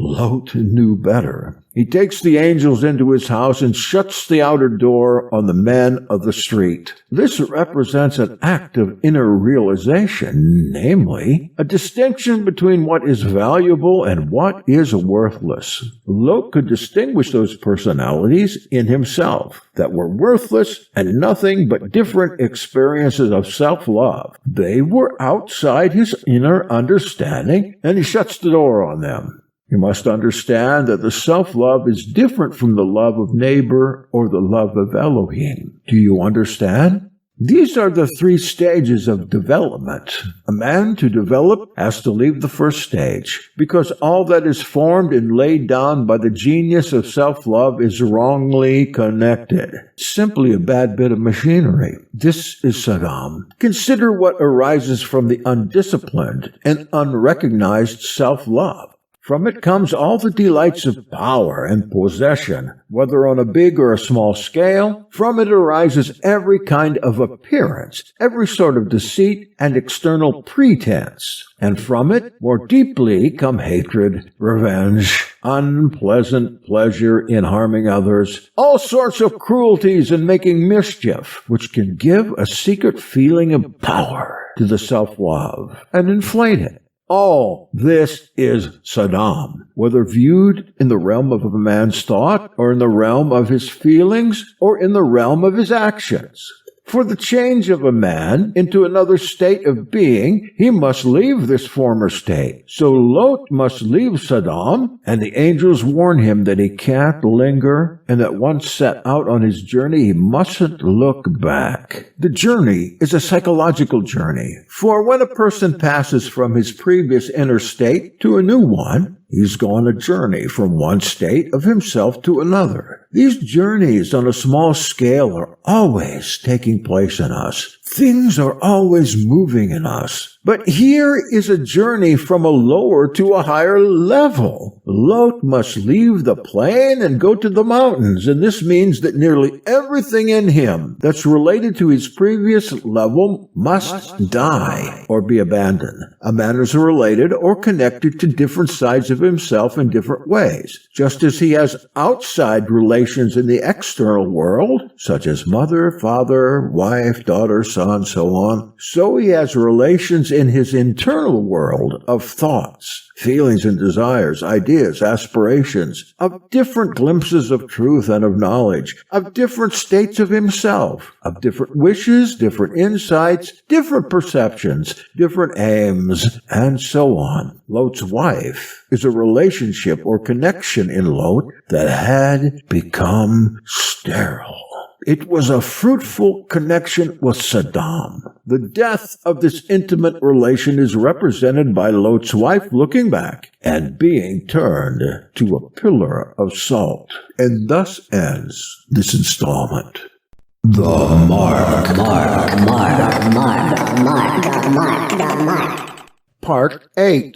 The subject in all the above quotations concerns the violation of esoteric truth. Like everything else, it can be misunderstood. It can fall not only on the wrong people, quote, who will violate it and so make it more useless, unquote, but it can fall on the wrong place in a man himself, for a man is not one person, but many people. He has many different sides to himself. In consequence, he may get hold of a thing wrongly, not having the necessary quality of understanding, and turn the whole thing into ridicule. Then his state is worse than the first state. If esoteric knowledge were on the same scale as ordinary knowledge that we could acquire from any school or university, the botching of it would produce its own obvious results. We say simply that the man has failed, and that he doesn't understand a subject. He's no good at it. But in the case of esoteric knowledge and the psychological development that can take place from it, if it falls on good ground, the understanding is quite different. Because if it's botched, a person's possibilities of a real development of understanding are permanently ruined. If we take the story of Lot and Sodom as applying to the individual himself and the various sides of him, and if we can even vaguely comprehend the opening and shutting of doors as applying to a person's inner and outer understanding, we can realize it's about a man separating himself from these factors in himself that are useless, or useless for his inner evolution. All those elements in a man that wish to deny the existence of a definite psychological evolution press sore upon the man, even loat and draw near to break the inner door, and so ruin his understanding. This is psychological violation that the whole episode deals with. Everyone has in him great sources of denial that in the further evolution that leads to transformation will inevitably make war against him. But these elements in this narrative are shown as being made blind so that they cannot find the door. This means that at a certain stage of temptation, a man receives help. He receives help from the higher self he's struggling to reach, and the antagonistic elements are, as it were, misdirected or blinded. This refers to a certain stage in his inner life. At first, the door is almost broken down, but once he's accepted the two men, once they are inside him, he is helped. Because in the narrative it says that the men put forth their hand and brought Lot into the house to them and shut the door. Genesis 19:10. Another example of what might be called typical recurring ideas in esoteric psychology is the use of the word street. The men that Lot has to struggle against are in the street. They demand that the two visitors should come out into the street, that we may know them. This latter expression contains in the Hebrew a sexual meaning. Expressions such as he knows him refer on the literal level to sexual intercourse, but all unions of any kind can be expressed in such terms. In the language of images, in the language of esoteric allegory and parables, literal images are used to convey psychological meanings. The point made is that the men in the street must not have any kind of union with the two visitors who are inside Lot's house. The idea of man as a house containing many rooms is a very ancient image. The inner constitution of a man is compared to a house with rooms on different levels. The men in the street in this narrative represent external sides of Lot. They represent those elements in him that have external understanding based on their external world as given through the senses. The knowledge of esoteric psychology can't be sown on this side of a man because the outer side contradicts the development of the inner side of man. A man must realize that there is something else apart from what he beholds in the world. If he takes everything as he sees it happening, he'll be extremely external and have no inner reflection. Esoteric psychology, in its action, begins when a man perceives that there must be something else, apart from what his senses show him. Otherwise, he will always be dragged down by the events of life and will be unable to form in himself anything that can resist the chaos of outer life. This is why the men in the street must be resisted. The same idea is met within the parable of the sower and the seed. The sower went forth to sow his seed, and as he sowed, some fell by the wayside, and it was trodden underfoot, and the birds of the sky devoured it. Luke 8:5. The truth, the knowledge of this further evolution of man that is the subject of esoteric psychology, must not fall by the wayside in a man. It must not fall on those parts of him that are in the street, on those sides of him concerned with outer life only.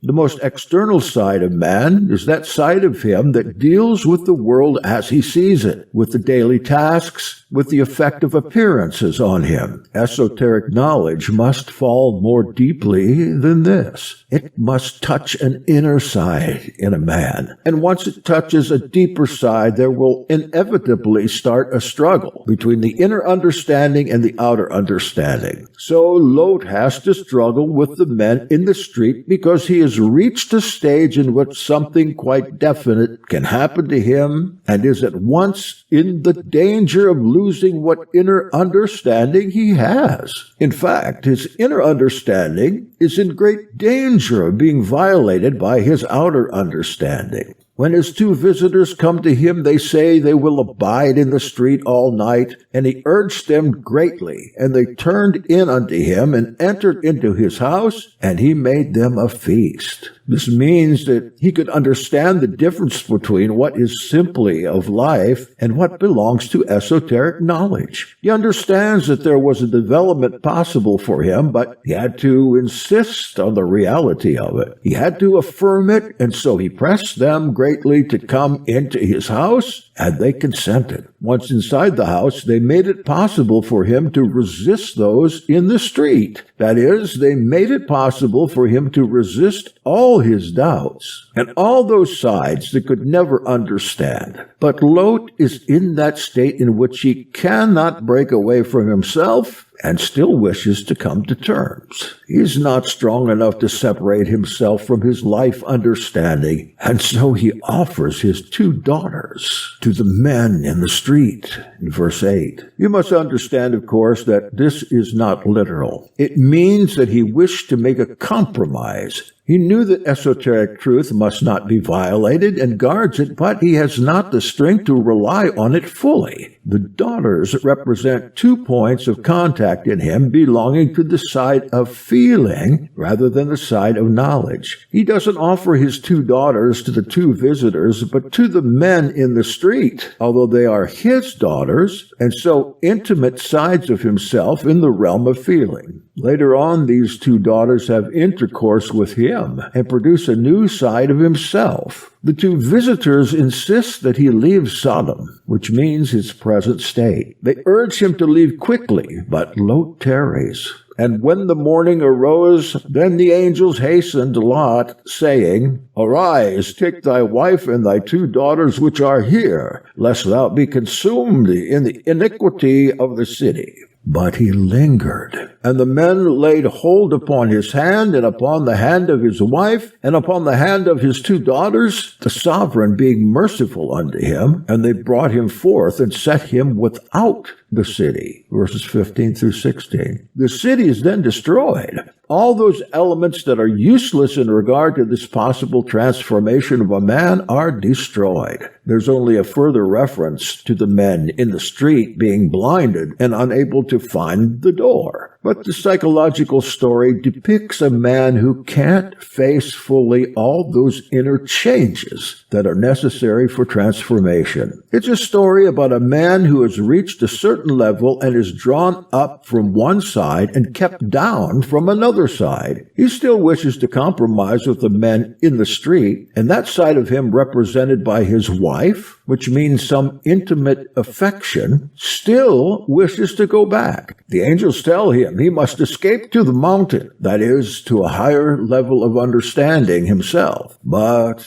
he can't do it. The angels in him, the higher understanding, say to him, "Escape for thy life." And this is not the physical life, but the psychological life, and they add, "Look not behind thee, neither stay thou in all the plain.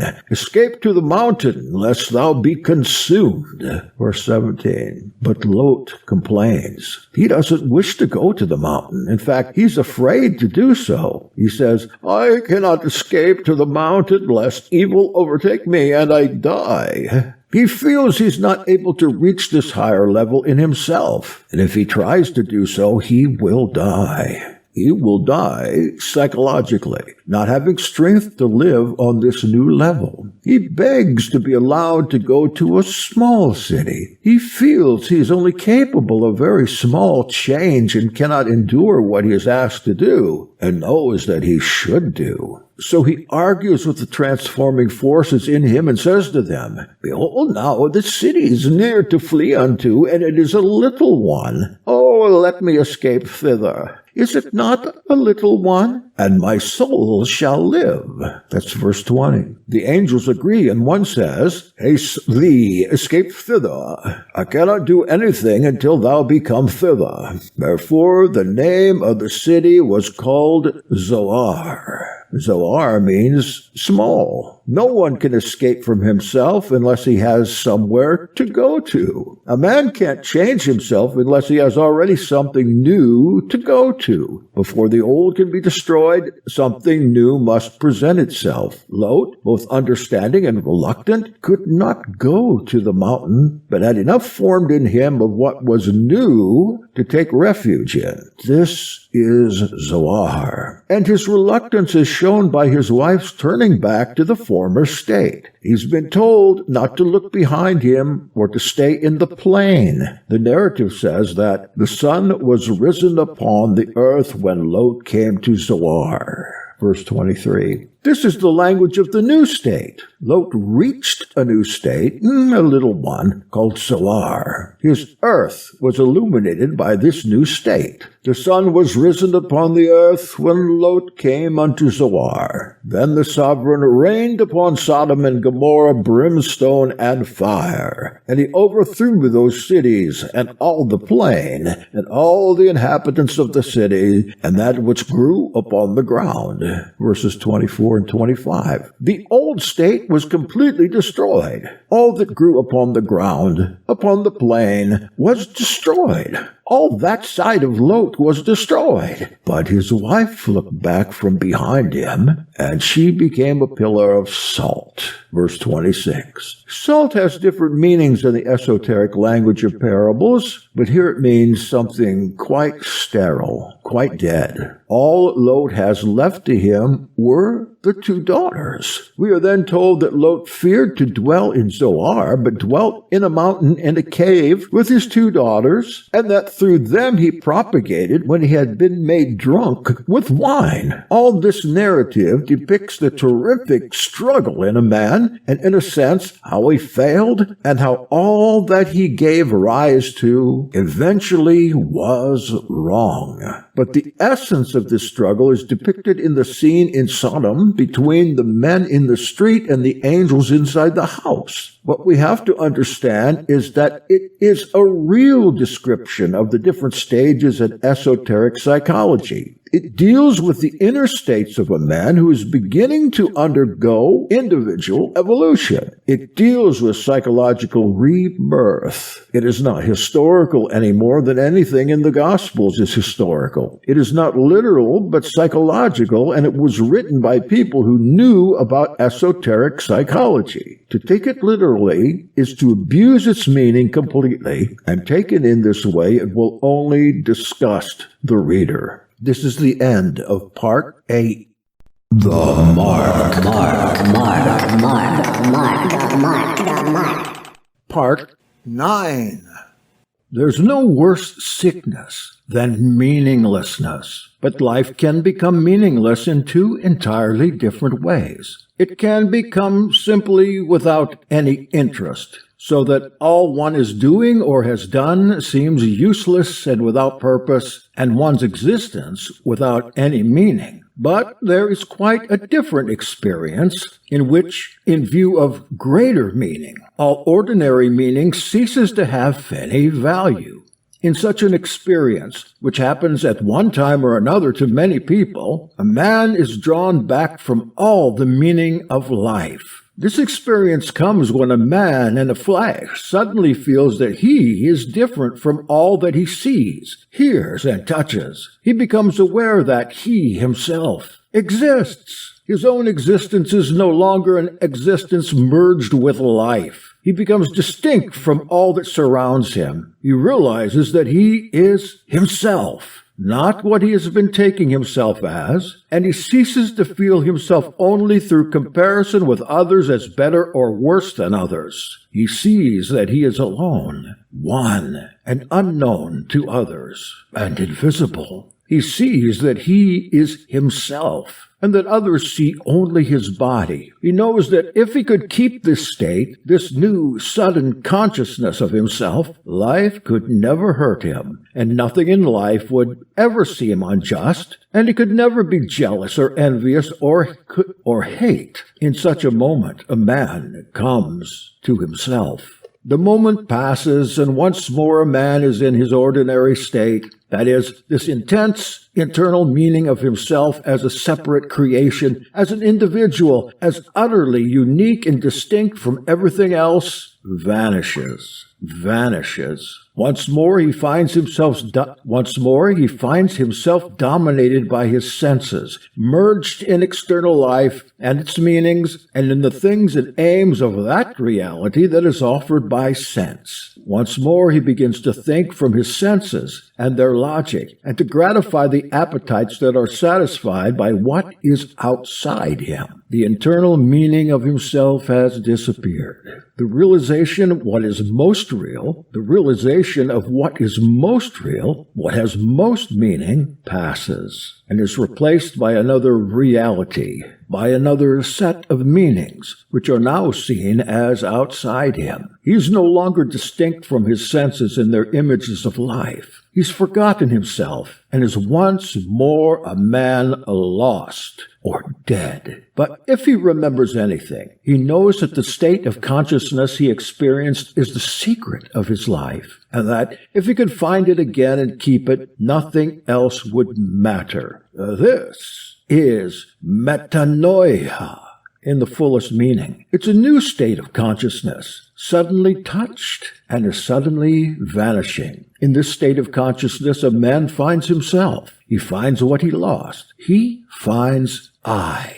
This is the first truth, the first realization of it. That is, when a man becomes alive, and is the point from where inner evolution, this is when a man comes alive, and is the point from where inner evolution starts. Everything a man attempts in his ordinary state is done in the wrong way and from the wrong place in himself. So Messiah repeats, unless ye repent, that is, unless ye reach metanoia, you cannot enter the kingdom of heaven. And in the parable of the prodigal son, this revulsion of the mind in a man is put in dramatic form, for the whole parable is internal in its meaning. The one in a man becomes withdrawn from the power of sense and the conceptions of sense, and comes to himself, and remembers. What was lost is found. The man awakens from the sleep of his senses, from death, and becomes alive again. Part 4. The prodigal son finds that famine surrounds him and remembers that there is bread and enough in his father's house. But as was said, neither this famine nor this bread are to be taken literally. The bread that is lacking to the prodigal son is not literal bread. And similarly, when it is said in the Lord's Prayer, "Give us this day our daily bread," it is not literal bread that is meant. Let us take the meaning of bread in the Lord's Prayer. The word translated here as daily is unknown in classical Greek and is used in the New Testament only in the two places where the Lord's Prayer is given, Matthew 6:11 and Luke 11:3. The Greek word is epiousios, and this word, like the word metanoia, is not a word that can be easily understood or rendered by any simple translation. The word epiousios does not mean daily. It has a far more complicated meaning. Although this has always been realized and many interpretations have been given, the translation both in the authorized and revised versions of the New Testament remains as daily. And so most people perhaps imagine that daily bread is meant and believe that they're asking for enough to eat day by day in a literal sense. Those who have plenty of bread to eat mouth these words without understanding them, and if they think at all of the meaning of the words they are saying, they believe they must refer to poor people who lack sufficient nourishment. They don't think that it is extraordinary that this phrase, which comes so early in the Lord's Prayer, should refer simply to physical nourishment.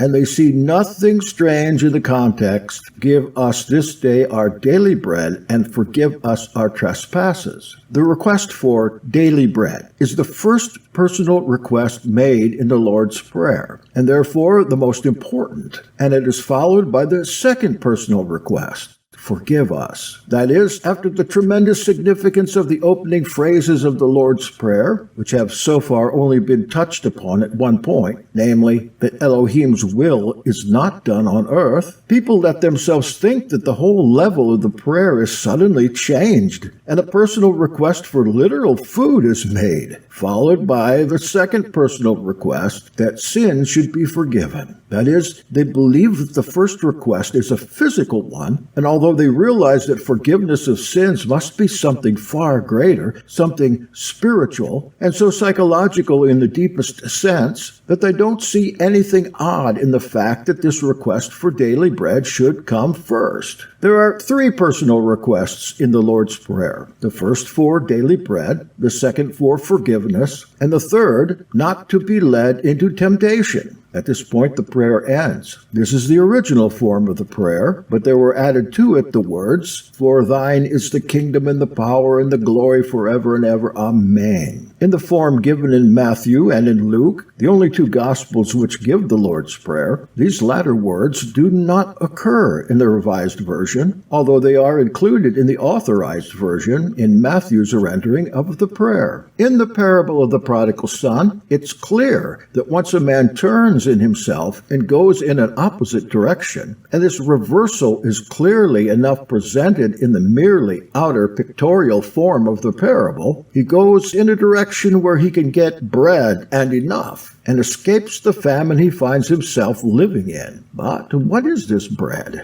It is this qualifying word, epiousios, in the Lord's Prayer, translated so inadequately as daily, that defines the nature of this bread. Let us make some attempt to understand this word. It can be divided into two parts, epi and ousios. In the Greek, the word ousia means that which is one's own. It refers in a legal sense to what is one's own individual property. Taking the derivation of this word in this way, and only up to this point, the first personal request in the Lord's Prayer comes to have a new meaning. By uttering this sentence, "Give us this day our daily bread," one is asking really for what is one's own, not for literal daily bread, but for the nourishment that nourishes what is one's own. In life, where nothing is what it pretends, and everyone leads an artificial and unreal existence, and has long ago lost what is his own, and no longer remembers anything, this request put in this way begins to have a deep significance. Let us note that in the first phrases of the prayer, after acknowledging that a higher level of existence is possible, and that there are powers above the level of humanity, and so that a new state of man can be reached, and after praying that Elohim's will may be done on earth, and thus individually in a man, in the earth of a man, the sensory man, the first personal request is that what is his own, and thus real, may be given nourishment. This is no ordinary bread that is asked for, but the very food through which a man can grow internally, in his own being, in his own thought, in his own feeling, in his own understanding. But if this transformation or rebirth of a man, with which the Gospels are solely concerned and of which they speak in almost every line, if this transformation is possible, there must be something internally close to or touching every man which, if he can hear, if he can feel and begin to understand and eventually follow, will lead him to metanoia, to this returning, and thus to an entirely new sense of himself and the meaning of his life on earth.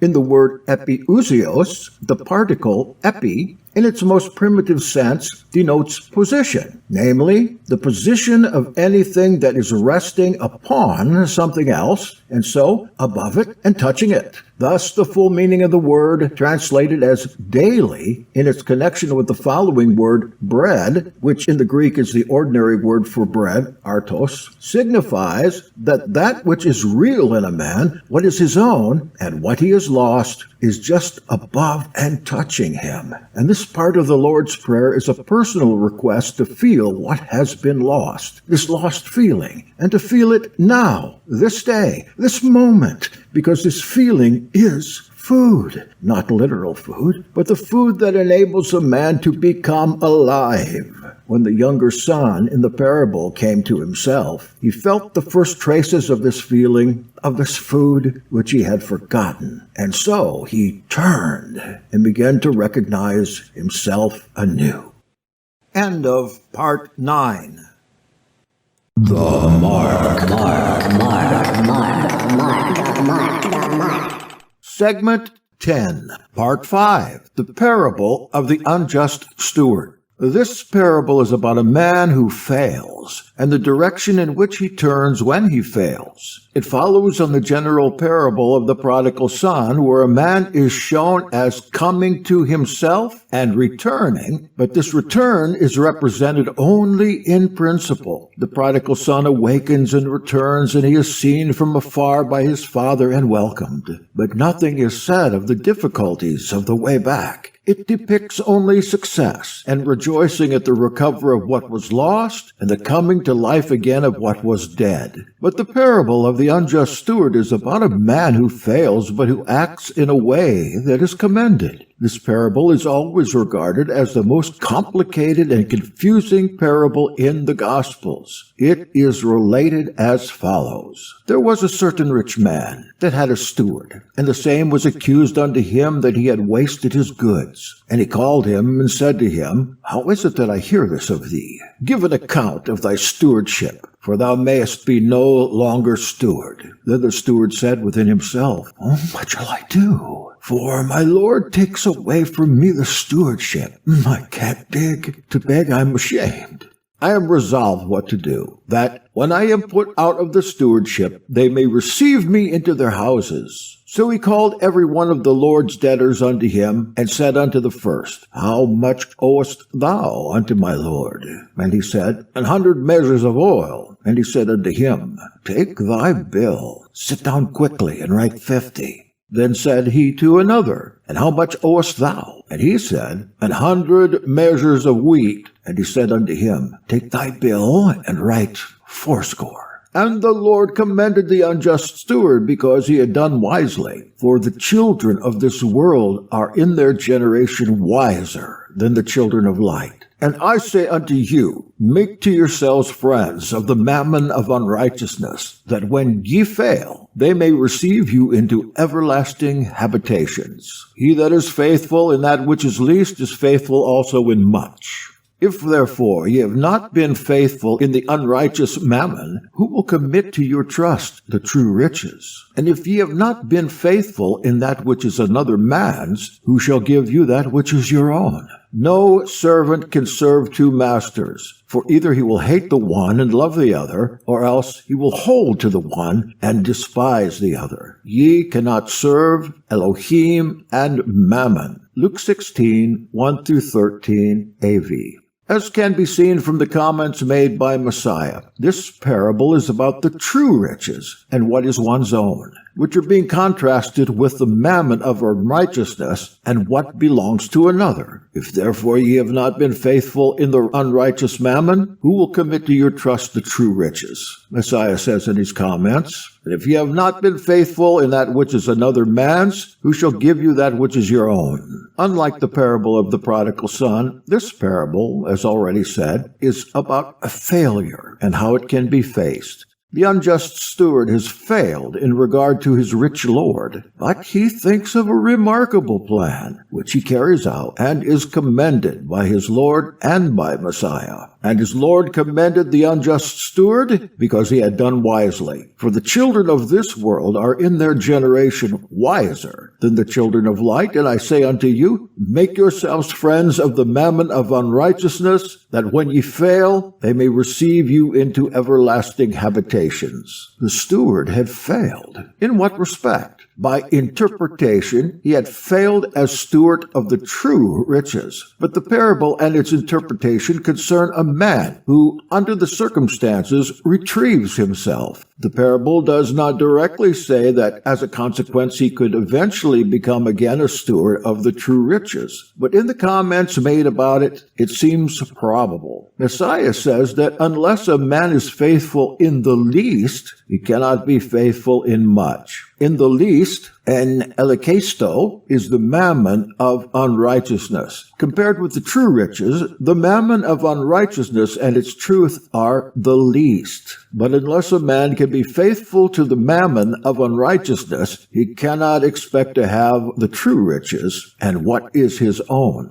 Only note the word faithful, pistis, which connects with the whole meaning of faith in the Gospels. Of this word and its meaning we have spoken earlier. But faith does not mean mere practical efficiency, and the parable is not about this. Faith implies, even in quite an ordinary worldly sense, trust and belief beyond what is self-evident. A man in ordinary life is called faithful, usually in connection with being tempted. That is, tempted to believe no longer in what he is doing and so not holding to his trust. And so by a faithful steward, people understand one who continues to give his service under difficult circumstances or even against his own interests. The steward is called wise, and the Greek word used here, phronimos, is very important to understand. It means having presence of mind, being practical in discernment, and quick and intelligent action. The parable of the 10 virgins in Matthew 25, 5 virgins were phronimoi, translated wise, and 5 were morai, whence the modern word moron is derived, meaning idiotic or imbecile. The word phronimos appears many times in the Gospels, always with an essential, important meaning. In Matthew 24 is an allusion to a steward who must always be on the watch in case his house is broken into and robbed. Who then is the faithful pistis and wise phronimos servant, whom his Lord hath made ruler over his household? The Greek word sophos, also translated in the Gospels as wise, has quite another meaning, as when Yeshua says, I thank thee, O Father, Lord of heaven and earth, because thou hast hidden these things from the wise, the aposophon, and prudent, and hast revealed them unto babes. Luke 10:21.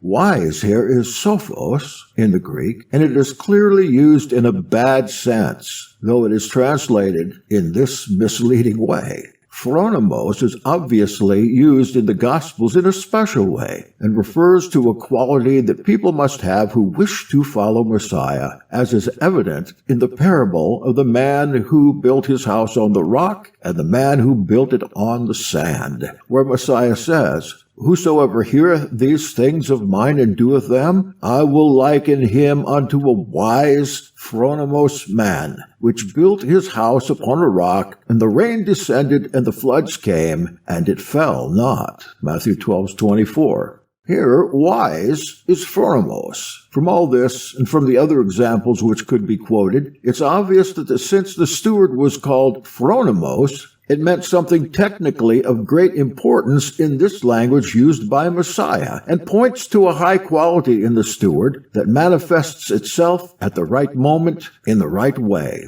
The steward acted in a consciously intelligent way, or in a conscious way. The commentators usually say merely that the word means prudent, but it means more than this. The steward is called wise directly, and he is also called indirectly in the comments faithful. These two defining terms cannot be disconnected. The steward in what he does is not only intelligent but faithful. Faithful in what? This is shown in the words, "He that is faithful in the least is also faithful in much." The steward was faithful in what he finally did in the least, that is, towards the mammon of unrighteousness. He had to turn away from his stewardship of the true riches, and without complaining, he turned to the world. Instead of being the steward of the righteous world, that is, the kingdom of heaven, he became a faithful steward of the unrighteous world, the world of mammon, the world we all live in, with its truth, its ideas, its values, concepts, knowledge, science, and so on. For this reason, after his action, which is commended, he is called the steward of unrighteousness. And this is quite wrongly translated as unjust steward or unrighteous steward. In the parable, the steward is never called the unjust steward. In the Greek version, after his action, he is called oikomonos tes adikias, and this means the steward of unrighteousness. And this is followed in the next verse by the phrase mammona tes adikias, which means the mammon of unrighteousness. He has become a steward of the unrighteous world and is now referred to as faithful in the least. And Messiah says that unless a man learns to be faithful in the least, that is the mammon of unrighteousness, he can't expect to be faithful in the true riches. A man must learn all he can from life and know all he can know of the knowledge and truth belonging to life before he can safely go on to higher truth and higher knowledge. This is the essential meaning of the parable and the comments, which were directed especially toward the disciples. If a man fails in his highest purpose, he must turn to what he can know and understand. This interpretation of the parable explains, in the first place, why the steward was merely told that he could no longer remain the steward of his rich lord. The accusation is not defined, and even a malicious accusation, and something that was mere hearsay, is suggested in the original Greek. It's plain from the parable that the steward had neither been taking money from the Lord's debtors, nor had he saved money for himself. The debtors owe very great amounts, and the steward had nothing. Let's now come to the parable itself. The parable is not about shrewd finance or sharp practice. And if it is taken from this point of view, the more it is studied, the more incomprehensible and confusing it becomes. The first comment about it, namely, "But the children of this world," or world period, Ion, "are wiser in their generation than the children of light," means that this world in its degree, or the men of this world period at their level of truth and knowledge and science, are far more intelligent and practical and industrious than the children of light, in their degree or at their level of knowledge and truth. That is, there's a great deal to be learned from this world and its truth and knowledge and, in general, its science. The steward can no longer remain a child of the light. He can no longer be a steward of the true riches, of the truth which Messiah spoke of. He has come up against a barrier, and he cannot go on. Perhaps he has been told this, as it is said in the parable, or perhaps he has begun to know it for himself, since he makes no complaint when he is told he has failed. But instead of despairing, he tries to form a plan and eventually exclaims, "I am resolved what to do," which is in the Greek, egnon ti poieso. It implies rather that an idea struck him suddenly, or that he suddenly saw what was possible, not from what he had known already, but from what he now saw in the situation in which he found himself. Up to then, he has perhaps regarded the world as of no importance, but now he turns toward it. If he had ceased to be able to progress along the path of return which he had followed, it still remained open to him to make the most of what lay behind him. But he has to readjust his ideas and also his attitude. This is shown in the action he takes. This is the plan that he resolves upon. He makes the world seem to be better than it is in order to return to it and gain from it what he can, in order to live, but still as a steward.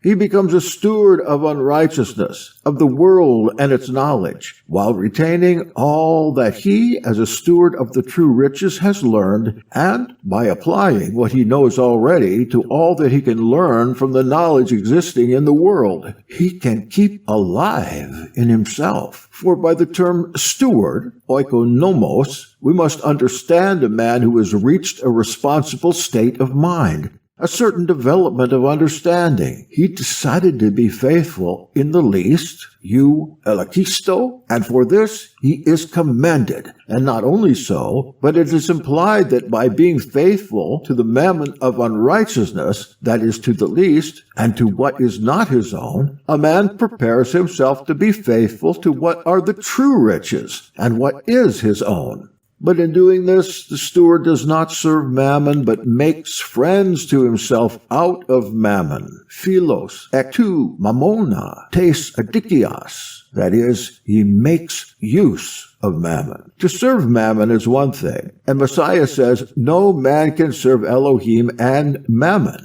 But to make use of mammon, to make use of the world and its discoveries and its knowledge, which are its riches, is not the same as being of mammon and serving the world and its truth, in the sense of taking it all as the only truth and knowledge. Messiah's advice to his disciples in this connection has puzzled many readers because of the misleading translation. In the verse containing the passage, "Make to yourself friends of the mammon of unrighteousness, that, when ye fail, they may receive you into everlasting habitations," or eternal tabernacles, the phrase everlasting habitations or eternal tabernacles is incorrectly translated. In the previous verse, that is 8, the phrase the children of this world occurs, and here the word for world is aion in the Greek, which has different meanings and is rendered in many different ways in the Gospels. Here it means world period,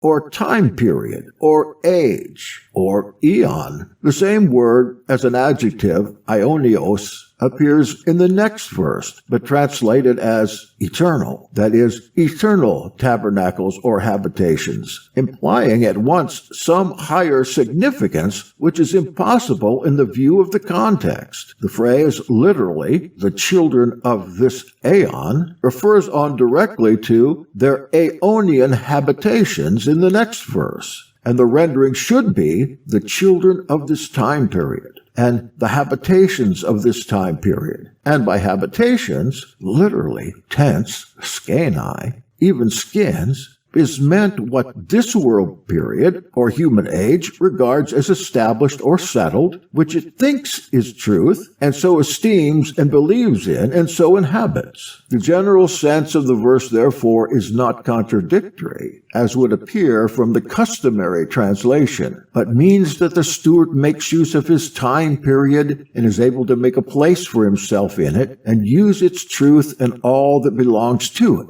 In the parable, the debtors, kriopheletes, represents the world, man in his ordinary state, not having come to himself, and not aware that his real meaning is not found only in external life and its aims, is regarded in the Gospels as a debtor. Throughout the parable of the unjust steward and the commentary on it runs the idea of the two orders of truth, one that refers to a man's inner evolution and development so that he eventually comes into his own, and the other which refers to external life and everything that is not a man's own. Seen from below, there is a gulf between them, and the gulf is mentioned in the parable of Lazarus, which follows this parable. That is Luke 16:19 through 31. It is impossible to pass from worldly truth and science to the truth of which Messiah spoke, because what is lower in scale cannot comprehend what is above it. But higher truth can comprehend lower truth and use it, so that the steward's action is understandable. Everyone who remains in ignorance of the idea of higher truth is regarded in the Gospels as a debtor. And although higher truth has always been sown into the world and people have read it, they don't understand it. And for this reason, in the following parable of Lazarus, Messiah says that even if a man were to rise from the dead, people wouldn't repent. That is, undergo any transformation of mind. Luke 16:31. Neither will they be persuaded though one rise from the dead. Men are regarded as debtors in relation to higher truth, that is, to a higher possibility in them. If a man remains inferior to himself, he owes to himself, and so is a debtor to himself. If, for example, a man knows better but acts worse, he owes himself. That is, he is in debt to his better nature and his better understanding. This makes everyone unhappy, because most people feel this about themselves, only they don't really know where they owe, or about what they are in debt to themselves. But from the standpoint of the Gospels, where it is taught that a man must undergo an inner evolution beginning with metanoia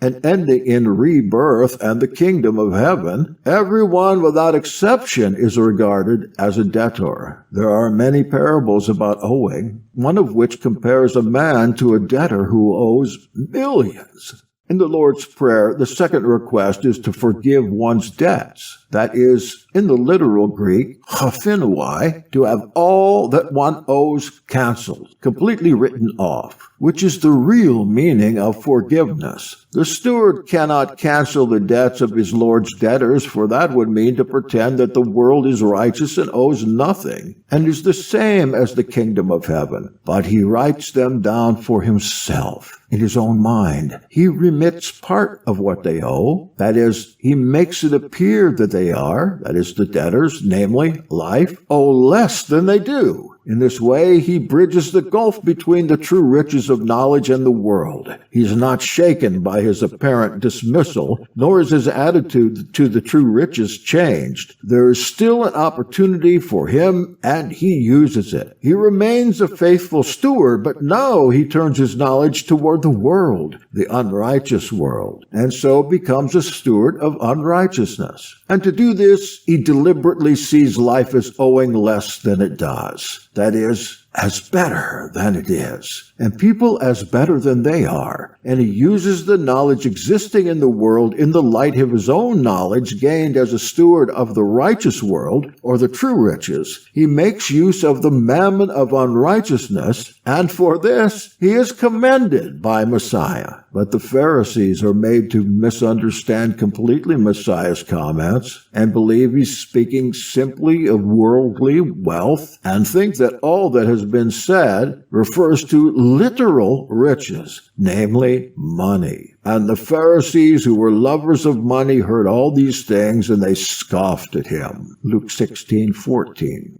End of part 10. The Mark. Part 11. Let us suppose a man to have entered perhaps a school of some kind, or a monastery, and to have put himself under some discipline with the object of reaching higher truth. Or let us take the disciples who had put themselves under Messiah as their teacher, and who, as they are described in the Gospels, understand very little of what they are taught. What is a man to do under such circumstances if he's told that he can no longer remain? Let's suppose that he already knows something, understands a little, and perhaps has reached a position such as that of the steward in the parable. He is suddenly accused, or some charge is trumped up against him maliciously, and without its accuracy being established. This man is told he can no longer be steward, as the parable relates. Where can he turn? Up to that moment, he's probably thought that life and its truths are useless, and this may have been the reason for his seeking another order of truth. He may have been hurt by life and incapable of doing anything in it. Or, quite possibly, he's had little experience of life. Let us imagine that his teacher, or whoever he is following, sees quite clearly that he can get no further as he is, and must go back to life and learn from it. And in order to test him, he tells him he must go. And it's this word test that we may very well introduce into the parable from its very opening in order to explain the work of the rich Lord and the vagueness of the charge. Is the man going to act wrongly, become weak, complain, or feel that he's badly treated and seek to justify himself? Note the reference in verse 15 to the Pharisees justifying themselves. Ye are they which justify yourselves before men, but Elohim knows your hearts. For that which is highly esteemed among men is abomination in the sight of Elohim. Or is he going to act as a man who still retains the discipline and understanding of all he has learned? That is, to act as a man who is chronobos. The steward in the parable acts in this way. That is, he does the right things from the standpoint of Messiah, and from the standpoint of all that he has been taught and is following. Seen in this light, the parable transforms itself into a wonderful parable of mercy and intelligence, a parable concerning a man who, meeting with what everyone must meet with under the circumstances, acts in the right way, and without attempting to justify himself, takes thought, and at once does what he clearly sees is the only thing left to him to do, if he acts rightly.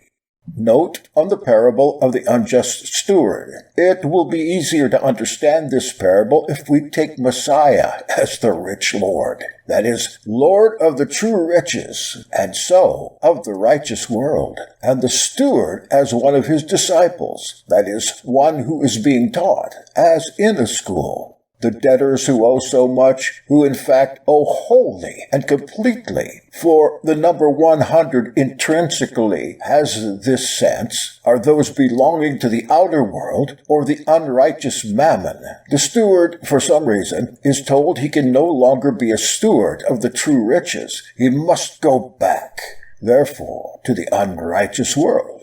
The theme of the parable is how he goes back. He can't serve Elohim and serve Mammon, for that is expressly mentioned in the commentary. He can't, that is to say, go back into the unrighteous world and immerse himself in its interests and ambitions, for then he will no longer serve Elohim. But he must leave the school where he has been a learner in the capacity of a steward. He decides on a plan whereby he remains a steward, but now of the unrighteous world. And after carrying out this plan, he is then called in the parable the steward of unrighteousness, that is, steward of the unrighteous world of Mammon, but not unjust steward, as it is translated. This plan enables him to make use of the unrighteous world, and he is called phronimos, that is, clever, intelligent, shrewd, by Messiah. He makes friends out of the unrighteous mammon, and is received into its worldly, not eternal, household. What is this plan? The plan he resolves upon is a right plan, and Messiah remarks that unless a man is faithful in the least, he cannot be faithful in what is greater, and so cannot receive the true riches. The plan that the steward carried out towards the least, that is, the unrighteous mammon, and so the debtors, is therefore connected by Messiah's comments on the parable and with the idea of being faithful. And the plan is that the steward resolves to forgive some of the debts owed by the sons of the world by telling them and giving them his authority to write down their debts by so much. And the extraordinarily deep meaning here contains the sense also that he takes on himself something of what they owe. He makes himself responsible for part of their shortcomings, and in this way makes everything more possible for them. This is being faithful in the least, for the idea of faith in the Gospels is often connected with the power of making all that belongs to the world less than it is. In the Gospels, by the power of faith, is always meant a transforming power. The steward is faithful in the least, therefore, because he transforms the situation of some of the debtors, the steward, with the knowledge he has gained of the true riches, makes possible a starting point for his Lord's debtors. Through the power of his faith, he ignores part of what he sees and even what some of the debtors themselves know, and in this way continues to be a steward, now towards the unrighteous world and its debtors. And in the idea of making friends out of the mammon of unrighteousness is also contained the meaning that, still holding to the knowledge he has so far gained as steward of the true riches, and not for a moment becoming negative towards it owing to what has happened to him, he turns to the knowledge of the world and of the sons of the age who are more phronimos, more clever in their own way than the sons of light. For if a man has already obtained some knowledge and understanding of the true riches, and doesn't, under exceptional trials, even deny them, he will find that everything he reads and studies belonging to the ordinary world assists him and confirms him in his viewpoint, because he can see from what he has learned what is useful and what is useless, what is true and what is false, having already gained a standpoint that makes this possible. The parable is about a man at a certain stage of development, that is, about a man who has gone a certain distance along the path of return, so clearly shown in the parable of the prodigal son, who reaches a point where he is told he must go back to life. And the issue of the parable under discussion is how he goes back to life. And the parable shows how such a man in such difficult circumstances goes back in the right way. End of Part 11.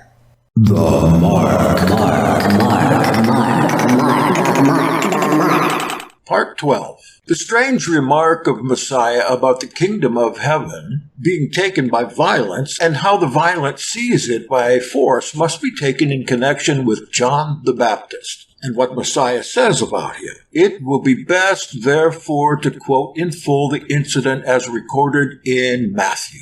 Now, when John heard in the prison the works of the Messiah, he sent by his disciples and said to them, Art thou he that cometh, or look we for another? And Yahshua answered and said unto them, Go your way, and tell John the things which ye do hear and see. The blind receive their sight, and the lame walk. The lepers are cleansed, and the deaf hear, and the dead are raised up, and the poor have good tidings preached to them. And blessed is he whosoever shall find none occasion of stumbling in me. And as these went their way, Yahshua began to say unto the multitudes concerning John, What went ye out into the wilderness to behold? A reed shaken by the wind? But what went ye out for to see? A man clothed in soft raiment? Behold, they that wear soft raiment are in kings' houses. But wherefore went ye out? To see the prophet? Yea, I say unto you, and much more than a prophet. This is he of whom it is written, Behold, I send my messenger before thy face, who shall prepare thy way before thee. Verily I say unto you, among them that are born of women there hath not arisen a greater than John the Baptist. Yet he that is but little in the kingdom of heaven is greater than he. And from the days of John the Baptist until now, the kingdom of heaven suffereth violence, and men of violence take it by force. For all the prophets and the law prophesied until John. And if ye are willing to receive it, this is Eliah, which is to come. Matthew 11, 2 through 14. First of all, note that Messiah said, from the time of John the Baptist until now, the kingdom of heaven suffereth violence, and men of violence take it by force. The phrase, until now, can only mean, until I, Messiah, came. It's clear that the path followed by John the Baptist was not the same as the teaching of Messiah, and this is implied all through the passage if we begin to grasp what was meant by such phrases as a reed shaken, kings, houses, soft raiment, and so on. We know that the Baptist was clad not in soft raiment, but in skins. John himself had his raiment of camel's hair and a leathern girdle about his loins. Matthew 3:4. And it is clear that Messiah refers to John the Baptist in a special way in saying that although he is the greatest of those born of women, the least in the kingdom of heaven is greater than he. We can only understand this as meaning that the Baptist was on one level of understanding, but not on the level of understanding of the least in the kingdom of heaven.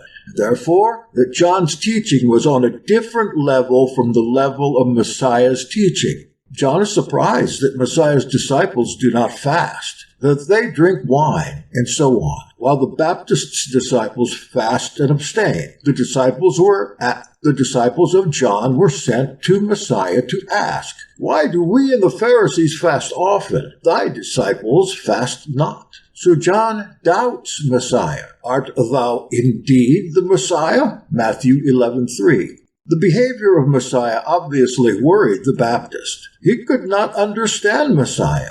He saw the attainment of the higher level of being, called the kingdom of heaven, as lying through violence to oneself, through abstinence, the keeping of rituals and fasts, the literal keeping of the word at all moments and under every circumstance. There was, no doubt, little mercy in his harsh outlook and harsh understanding of truth. His understanding perhaps rested on the literal meaning of the doctrines he followed. The Sabbath day was, perhaps, to him an exact literal observation of the commandment. Nothing must be done, though one must even be healed on the Sabbath. If he ever heard of Messiah's remark when accused by the literal-minded Pharisees of breaking the Sabbath, he would not have understood it. The Pharisees blamed Messiah's disciples for plucking and eating the ears of corn as they walked through the cornfields, saying, Behold, why do they on the Sabbath day that which is not lawful? They blamed Messiah for healing on the Sabbath. Messiah said to them, The Sabbath was made for man, and not man for the Sabbath, a thing difficult to understand of many today. Mark 2:27. Up to the time of the appearance of John the Baptist, the kingdom of heaven had been prophesied as something that would come in the future, for all the prophets and the law prophesied until John. Matthew 11:13. But the Baptist, as a herald of Messiah, taught that the kingdom was now here, now present, immediate. It was a time of crisis. He cried, Repent! For the kingdom of heaven is at hand, meaning in the person of Messiah on earth. Why then did he not follow Messiah when Messiah came to be baptized by him? At one moment he seems to recognize Messiah, at another moment he seems to doubt. It has always been extraordinary to me that the Baptist on meeting Messiah did not unmistakably know him and follow him straight away, as Mark would have put it. Sometimes I have thought that Messiah was cold to John, that even he didn't like him. And yet, when the Baptist was beheaded for interfering with the marriage affairs of Herod, when Yeshua heard it, he withdrew from thence in a boat to a desert place apart. Matthew 14:13. No doubt that he gave John spirit force then for later, when Messiah was transfigured on the mountain.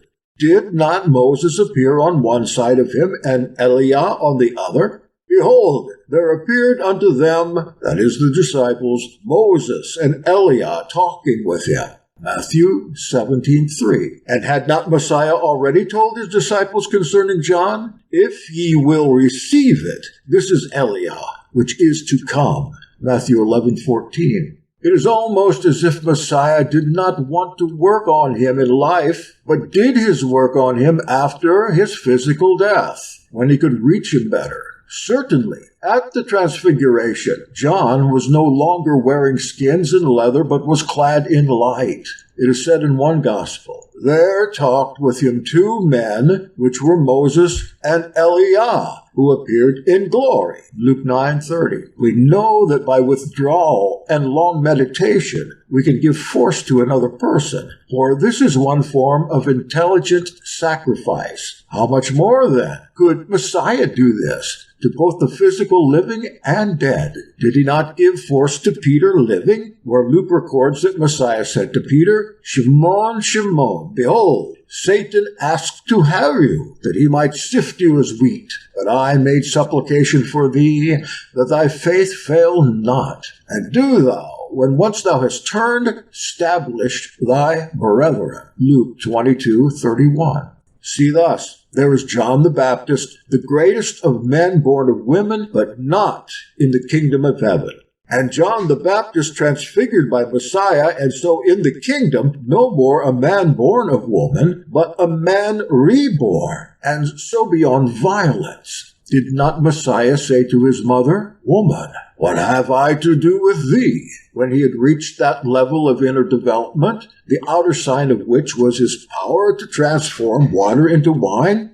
To take the word of the law literally is to do violence to others and to oneself. The literal sense, say, of a parable doesn't convey its inner levels and meaning. Literal truth is without mercy, grace, or charity, and can be most crude and most violent in its results, as we see in religious persecutions. The harsh clothing of the Baptist is contrasted with the soft raiment of those who live in kings' palaces. A man is clothed psychologically in the things he follows. The mind is clothed in the truths it holds to. To change one's mind, that is to have metanoia, is to clothe it anew with new thoughts, new truths. John the Baptist taught this metanoia. It is translated as repent, but it means change your mind. Yet, taking his clothing as representing his teaching, he is shown in harsh vesture. Living in the wilderness, he cried,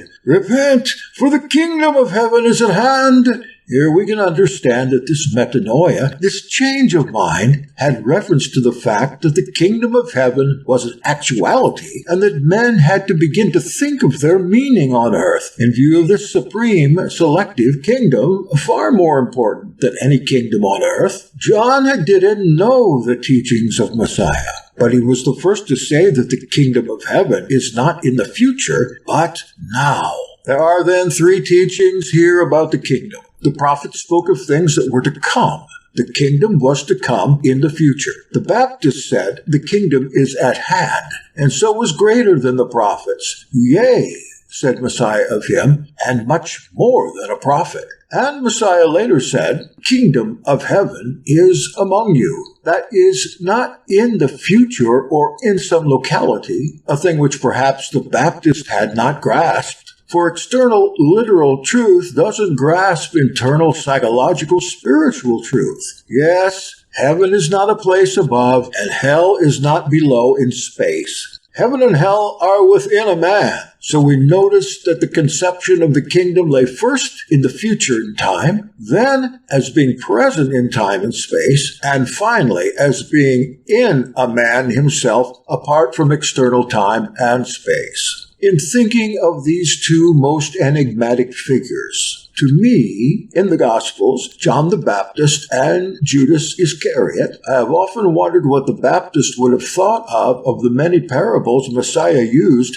to illustrate what the kingdom of heaven is, usually beginning with the words, "The kingdom of heaven is likened unto." No doubt with this harsh literal conceptions of truth, the Baptist thought of the kingdom as a place that one had to take by force, by some tremendous effort over the flesh, by every sort of self-denial. But if so, Messiah says that this is not the way. The harshness is no good. It's not the way into the kingdom. Messiah asked whether in going to see the Baptist in the wilderness, where his food was locusts and wild honey, the people expected to see something weak, a reed shaken by the wind? If so, they were wrong. The Baptist was strong as a man born of woman, which is the first birth. But all esoteric religion teaches a second birth, as did Messiah when he said, "Ye must be born again from above." Are we to think that John realized this? Are we to imagine from what Messiah says of him that he had grasped what can take a man into the kingdom? Seems to me that the answer is no. He thought that, as he was a natural man, a man born of woman, he could take the kingdom of heaven by violence to his appetites. And it seems that for a brief period this was possible. From the time of John the Baptist until now, the kingdom suffereth violence. But certainly not after. In bringing in this contrast to the Baptist's harsh method, Messiah speaks of those clad in soft raiment. They, he implies, are in the kingdom. They were capable of understanding far beyond the rigid literal word, and where the Baptist saw only one thing, they saw 1,000 things. They were flexible, not rigid. Their understanding was not keeping literally a law. They had mercy, charity, and above all, relative thinking. They were, in brief, on another level of understanding, wider, more intelligent and gracious, where narrow, rigid truth no longer was put before the lovely wideness of goodness, but where the marriage of truth and good had taken place within them, so that literal truth was never allowed to go before goodness, and so where no one could do non-goodness in the name of the truth, and no one could hate or kill his neighbor in the name of literal truth. For if you put a narrow, rigid truth before goodwill and goodness, you are clad as the Baptist, in harsh skins and leather, and the food of your goodness is locusts and wild honey, and your dwelling place is the wilderness barren of all life. So we find in the Gospel of John, which has nothing to do with John the Baptist, that Jesus is described by the beloved disciple in these terms. And we beheld him full of grace and truth. Yes, grace first, and truth from grace after. End of part 12. No, not the end. This is not the end. Where was I? Now a comment from me. This last few paragraphs is in itself one of the greatest truths I have ever heard. It flies in the face of those who would make others do things with threats or on account of the Bible, or to stay in good graces within the assembly. And because there has been no metanoia in the assembly, I have met perhaps hundreds of people in the last few years that have left the church for that very reason, and now are leaving Hebraic-type assemblies because they have found that this harsh, violent way has done them great harm. It will help you to listen to this episode again.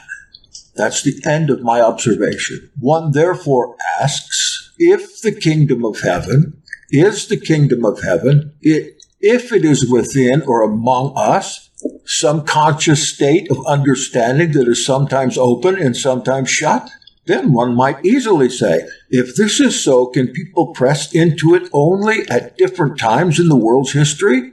I would add, is this then the good news? The Evangelio? The news Evangeliu, namely, that now a man, a woman may enter because in the flux of things the doors happen to be open? Do you remember the man who got into the kingdom of heaven wrongly? I quote from the parable of the marriage feast.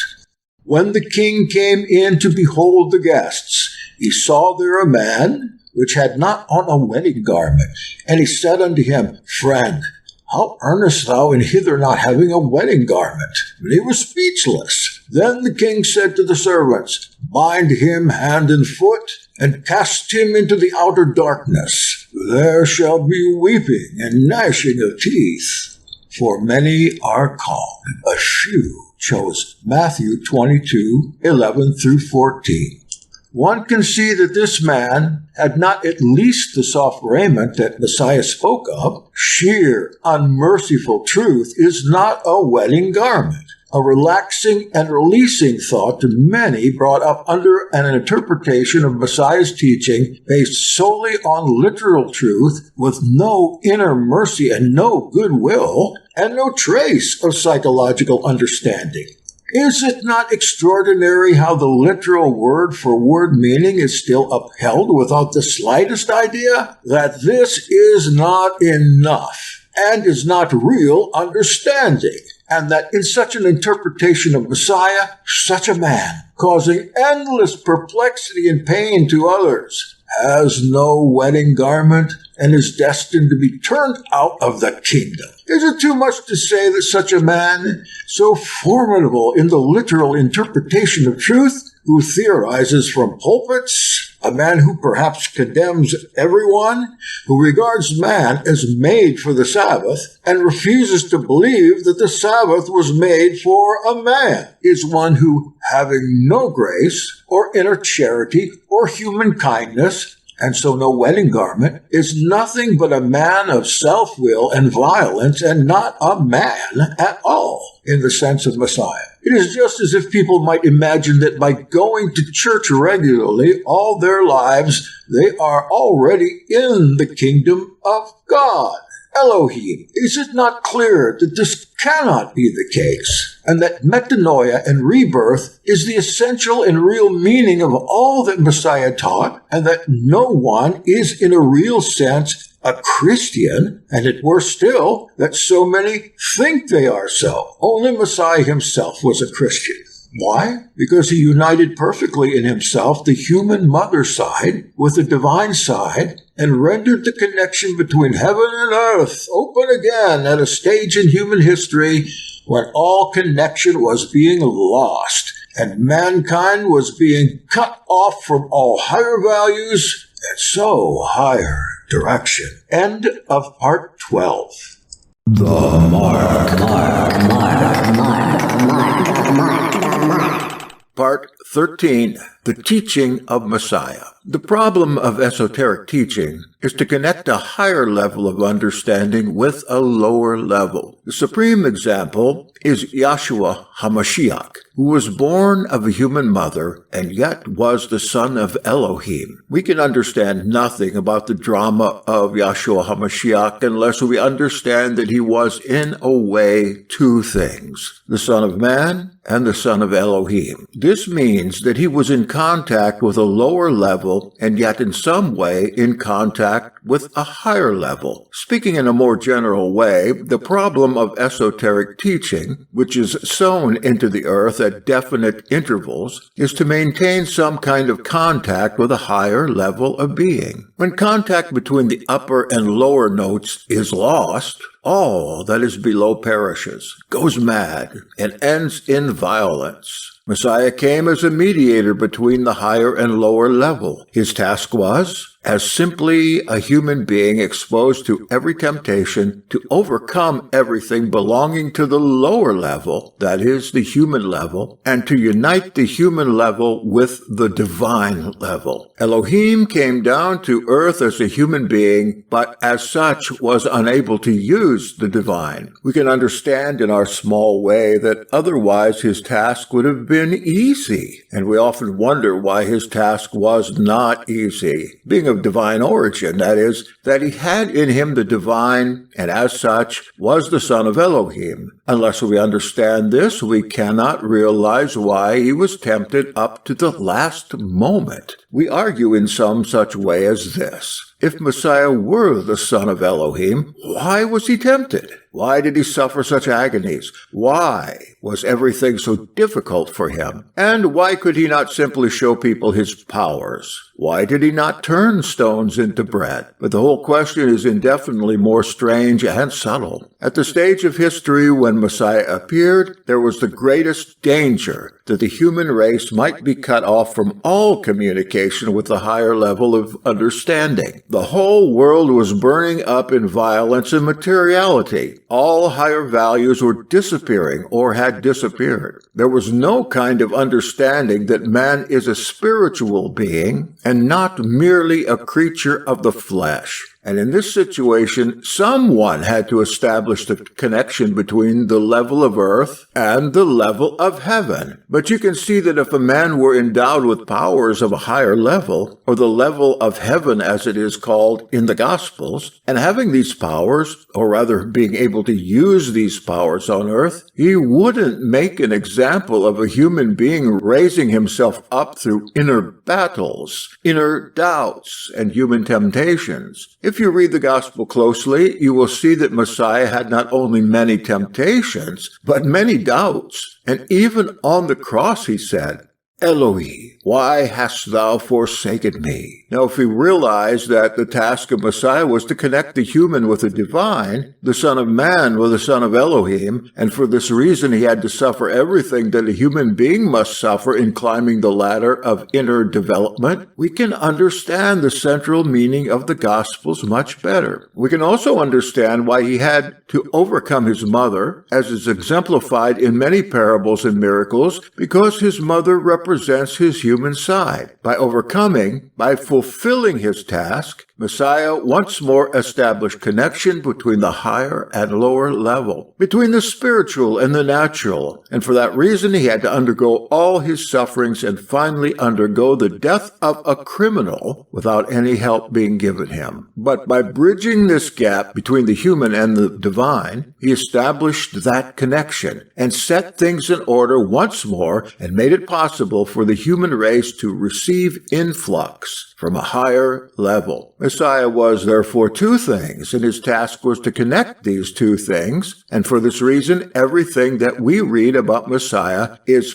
paradoxical and requires a form of understanding that is not logical in the ordinary sense. He descended and eventually ascended, but his ascent was due to his own efforts. Starting from his birth on this earth from his mother, he had to overcome this birth and be reborn. And for this reason, the teaching of the Gospels is full of this idea of rebirth. How often Messiah says, "Ye must be reborn," and how difficult it is to understand what this means. But if we catch a glimpse of what we might call the idea of Messiah and the whole drama of his death and resurrection, we can then understand better why, in the extraordinary parable or incident called the marriage at Cana, when he turns water into wine, he says to his mother, "Woman, what have I to do with thee?" We can realize that the significance of this incident in the second chapter of John refers to a stage that Yahshua had reached in himself, and that it signifies that he had overcome the human side of himself and had at least reached some definite step in this inner evolution. He was now in possession of another level of understanding in the long path of his return to the divine level. He has, for the time being, nothing to do with that side of him represented by the mother. And yet he says to his mother, who will finally crucify him, "Woman, what have I to do with thee?" mine hour is not yet come. We can understand dimly this means that the human side was not yet overcome, and the final overcoming of it meant death on the cross. His body came from his mother, and it too had to be triumphed over, and indeed transformed, so that even after its death it could be used as a living physical body, no longer having its sustenance from life, but from forces outside life. This typified the complete union of the human with the divine, of the lower with the higher. But when Yeshua reached the stage of being able to turn water into wine, this complete transmutation had not taken place. It was preceded by a psychological transformation represented by the power of turning water into wine, which in the words of John was his first sign. The miracle followed from the sign. It is not called a miracle, but a sign. That is, a sign that Yeshua had reached a certain stage of inner power, which he could communicate to representative objects such as water. Water, in the ancient representative language of parables, is truth. The turning of water into wine signifies the turning of truth into something that is not merely truth, but a stage beyond truth. When you see the truth of truth and its values, truth is no longer simply truth, but becomes full of meaning. What was formerly truth by faith begins to multiply itself into endless meaning, so that it is no longer merely truth, but a continual source of meaning that can intoxicate the soul as wine. A union has taken place between truth and something else. We can call it the meaning of truth, or the good that lies in truth and reaches us through the medium of truth as its recipient. So Yeshua calls upon the servants who, if you'll notice, are commanded by the mother to obey him and to fill the water pots full of water to the brim, and transforms the water into wine. This means that all the truth that Yeshua has acquired can be transformed into its real meaning by him. In our own experience, we sometimes suddenly see the connection between a number of things that had previously been separate and unconnected. And then we understand differently. Just as when the separate letters of the alphabet, which we're learning as children, magically turn into words or even whole sentences, and we reach an entirely different level of understanding. Now, glance at the end of the parable after Yeshua has turned water into wine. This wine is taken to the ruler of the feast, who makes a curious remark. He says that ordinarily, that means in life, for the ruler of the feast represents life and its methods, the good wine comes first. Every man setteth on first the good wine, and when men have drunk freely, then that which is worse. Thou hast kept the good wine until now. This beginning of his signs did Yeshua in Cana of Galilee, and manifested his glory, and his disciples believed on him. Notice the word good is used. In some esoteric teaching, the words truth and good are used, and they speak of a marriage that is possible between truth and good, such that the man sees the good of a truth he has been taught, and so begins to be governed by good and not merely by truth. Notice that the good comes last, in as it were an inverse order to life, as the ruler of the feast indicates. In life, we tend to take the good first and the worst afterward. In this connection, it might be said that to climb the ladder of self-development, we must pay beforehand. A note to the reader from the author. A fuller account of this sign from a rather different point of view can be found in The New Man, and that is another popular book by Maurice Nicoll that we'll get to later. And this is the end of Part 13. The Mark.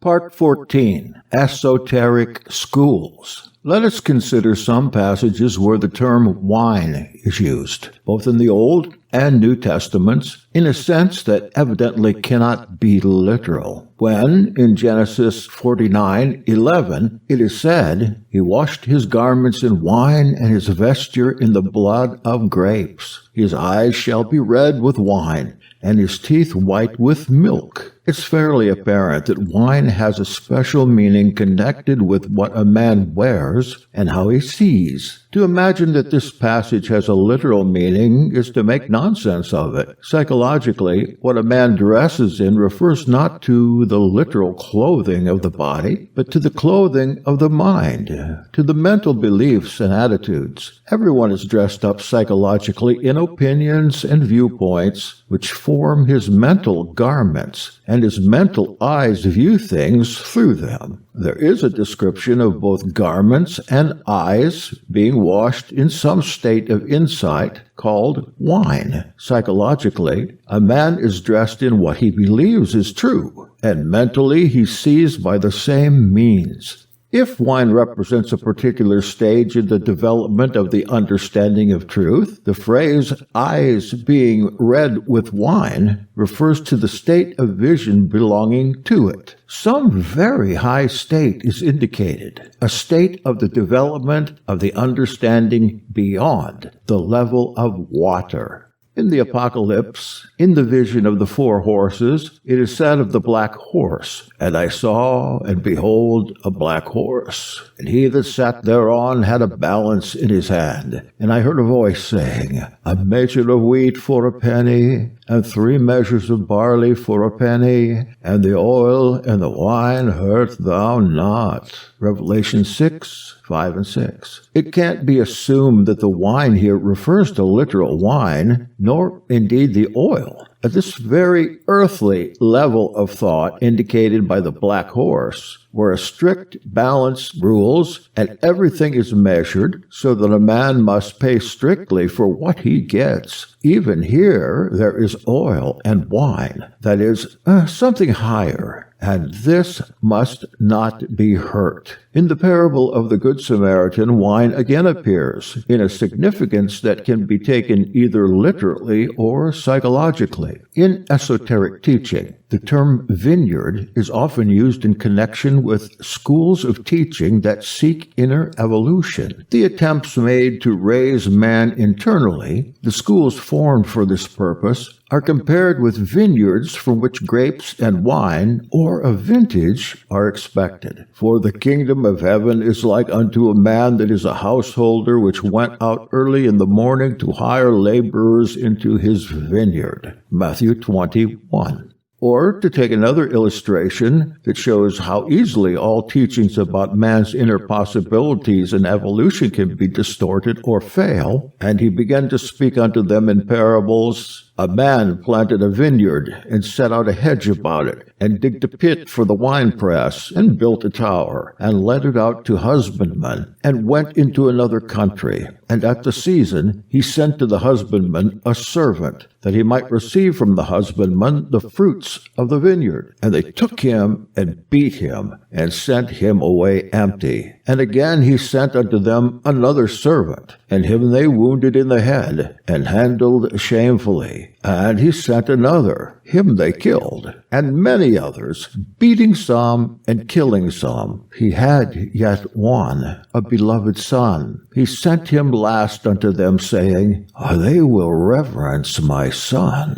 But those husbandmen said among themselves, This is the heir. Come, let us kill him, and the inheritance shall be ours. And they took him, and killed him, and cast him forth out of the vineyard. What therefore will the Lord of the vineyard do? He will come and destroy the husbandman, and will give the vineyard unto others. Mark 12:1-9. There have always been attempts in known history to lift man from the stage of barbarism by the dissemination of definite ideas about the deeper meaning of one's life on earth. The inner side of these endeavors is not a matter of ordinary history. All that we can read about is usually a history of the misuse and misinterpretation of of the ideas when they pass into life so that they become sources of political intrigue, greed, violence, horrible persecutions, and wars. Yet in our period, it's quite clear that if the teachings of Messiah, as given in the Sermon on the Mount alone, were followed by humanity, all wars, injustices, and social evils would at once cease, and a new world would be begun. But for this to take place, everyone would have to awaken to what he or she is really like internally. The object of a vineyard is to produce fruit and wine. A definite teaching about the means to an inner stage of development is planted as a vineyard. The prophet Jeremiah complains about the children of Israel and asks them why they want to go back to Egypt, that is, their previous state. And now what hast thou to do in the way of Egypt, to drink the waters of Shihor? Elohim, he says, broke their yoke of old time. I have broken thy yoke and burst thy bands. And thou saidst, I will not serve. For upon every high hill and under every green tree thou didst bow thyself playing the harlot. Yet I had planted thee a noble vine, holy, a right seed. How then art thou turned into the degenerate plant of a strange vine unto me? Jeremiah 2:18-21. The meaning is psychological. It is obviously not literal. They are accused of returning to old beliefs, to the state called Egypt, and mixing this teaching or seed with other teachings, which is called playing the harlot. When a teaching is given, it must be kept pure until it has effected its purpose. It lasts only for a time. In every part of time, different teachings appear and last for longer or shorter periods. Their object is to lift man. They are similar in internal form, insofar as they aim at man's individual evolution through a development of the understanding and quality of his being. Each vineyard is planted to produce its particular wine. There can be no mixing of seed or ideas. This condition is expressed in some words of Moses. Thou shalt not sow thy vine with two kinds of seed. Thou shalt not plow with an ox and an ass. Thou shalt not wear a mixed stuff, wool and linen together. Deuteronomy 22:9. It is evident that these words have meaning apart from their literal sense, but they can, of course, be taken as observances to be carried out literally, and so without meaning. When a vineyard begins to die, that is, when the significance of the teaching originally planted in it is perverted or lost, it is destroyed. The Old Testament is full of destruction in this sense. Teaching constantly went wrong because people perverted it. The prophet Jeremiah laments the destruction of a school called Moab. With more than the weeping of Yazer, I will weep for thee, O vine of Shibma. Thy branches passed over the sea. They reached even to the sea of Yazer. Upon thy summer fruits and upon thy vintage, the spoiler has fallen. And gladness and joy is taken away from the fruitful field and from the land of Moab. But I have caused wine to cease from the winepresses. None shall tread without shouting. The shouting shall be no shouting. Jeremiah 48:32-33. This refers to a loss of teaching. The same prophet says in another place, many shepherds have destroyed my vineyard. That is 12:10. Many teachers have destroyed the original teaching. Amos describes the destruction of a teaching in this way. The multitude of your gardens and your vineyards and your fig trees and your olive trees hath the palmer worm devoured. Amos 4:9. The teaching has been eaten up by wrong ideas. Sometimes the grapes are found to be sour, as in Moses' description of the vineyard of those who perverted the truth. For their wine is of the wine of Sodom, and of the fields of Gomorrah. Their grapes are grapes of gall. Their clusters are bitter. Their wine is the poison of dragons, and the cruel venom of the asps. Deuteronomy 32:32. do. This happens especially when a teaching or vineyard has become a means of worldly power and of political intrigue, as in the following prophecy about the school called Jerusalem. There shall be no grapes on the vine, no figs on the fig tree, and the leaf shall fade. Jeremiah 8:13. Many other examples could be given. What can be understood is that there has always been teaching of a certain order sown in mankind, and that always there has been a failure of such teaching in process of time. But this doesn't mean that the teaching has not, at its height, produced results. It fails in time. Or, to put it differently, it endures only a certain limited time. It's valuable to understand this because we are inclined to think that a thing should last continuously if it is real and true. But just as there are fashions of every kind and in science or society or politics, so is the case with esoteric teaching. Yet it is not really the same because it reappears in another form, another guise, and yet in essence is always about the same object, the evolution of man. People must become more conscious first of themselves and then of others. They must forego violence as an easy solution to things. They must genuinely forgive each other, which is only possible by being conscious of themselves and what they are like and what they do. They must behave to others as they would wish others to behave to them. A very difficult thing. They must understand that their lives have another meaning, and that the nature of one's experience is not understandable in terms of things that happen on the earth. They must see the beams in their eyes before they make an unpleasant uproar about the mote in another's eye. They must cease being good for show. They must stop hatred, stop pretending, stop lying, and so on. All these ideas belong to the way of individual evolution, which esoteric teaching is always about. It is impossible to understand the history of mankind without taking into consideration the influences of esoteric teaching, from which we have gained all art and culture. Man without teaching remains barbarian. But as regards the limited extension of time of any particular example of teaching of this quality, we can cite the words of Messiah, where he warns his pupils that anti-Messiah is bound to come. Take heed that no man lead you astray, for many shall come in my name, saying, I am the Messiah, and shall lead many astray. And ye shall hear of wars and rumors of wars. See that ye be not troubled, for these things must needs come to pass, but the end is not yet. Matthew 24, 4-6. This is the end of part 14. The Mark. Part 15. The Consummation of the Age.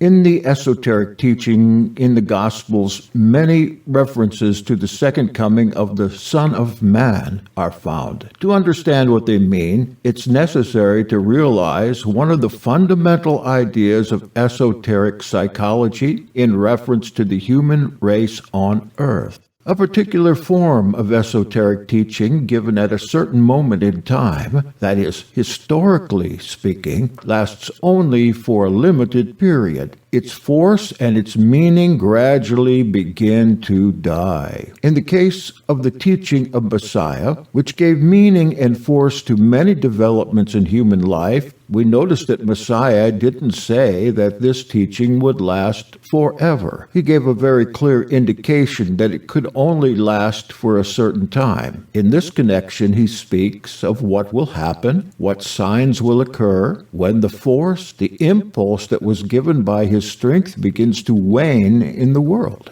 He warns his disciples that a time will come when truth is exhausted, and then speaks about the sign of the second coming of the Son of Man. His disciples ask him, "What shall be the sign of the second coming of the Son of Man?"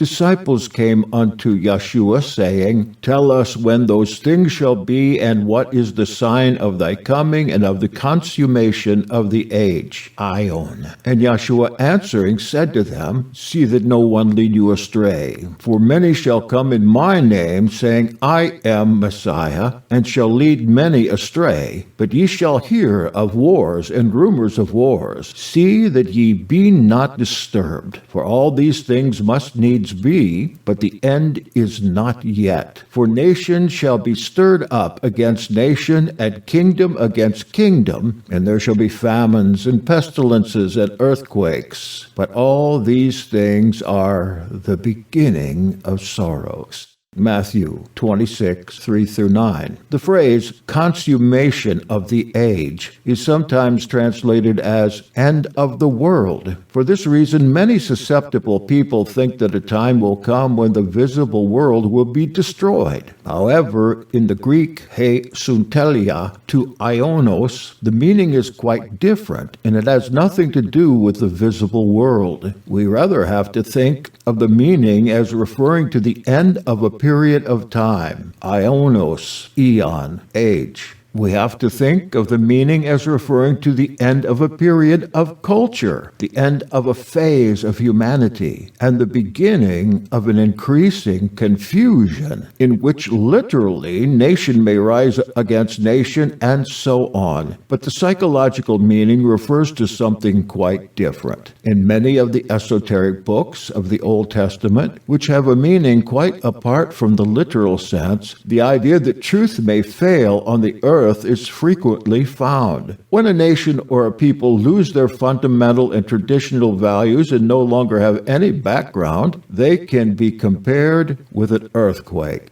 Now, when esoteric truth fails, when man becomes entirely sensual, a creature of the senses, and believes nothing else but the evidence of the senses, when all meaning has been destroyed apart from physical meaning, he inevitably begins to degenerate and pass into increasing violence because he has no inner direction and no inner values, which have always been created in him by one form or another of esoteric teaching. Esoteric teaching always gives values beyond physical life, and it is only through these values that any culture can be formed. When all inner values break up, then there's no truth to govern a man more internally, so that he realizes he cannot do certain things owing to a sense of inner integrity. Then the end of the world begins. The whole force of inner development begins to die. The whole idea that man is on this earth to learn something, the whole possibility of inner development ceases. And when this is widespread, it is the consummation of the age. The force brought into the world away back in time is exhausted.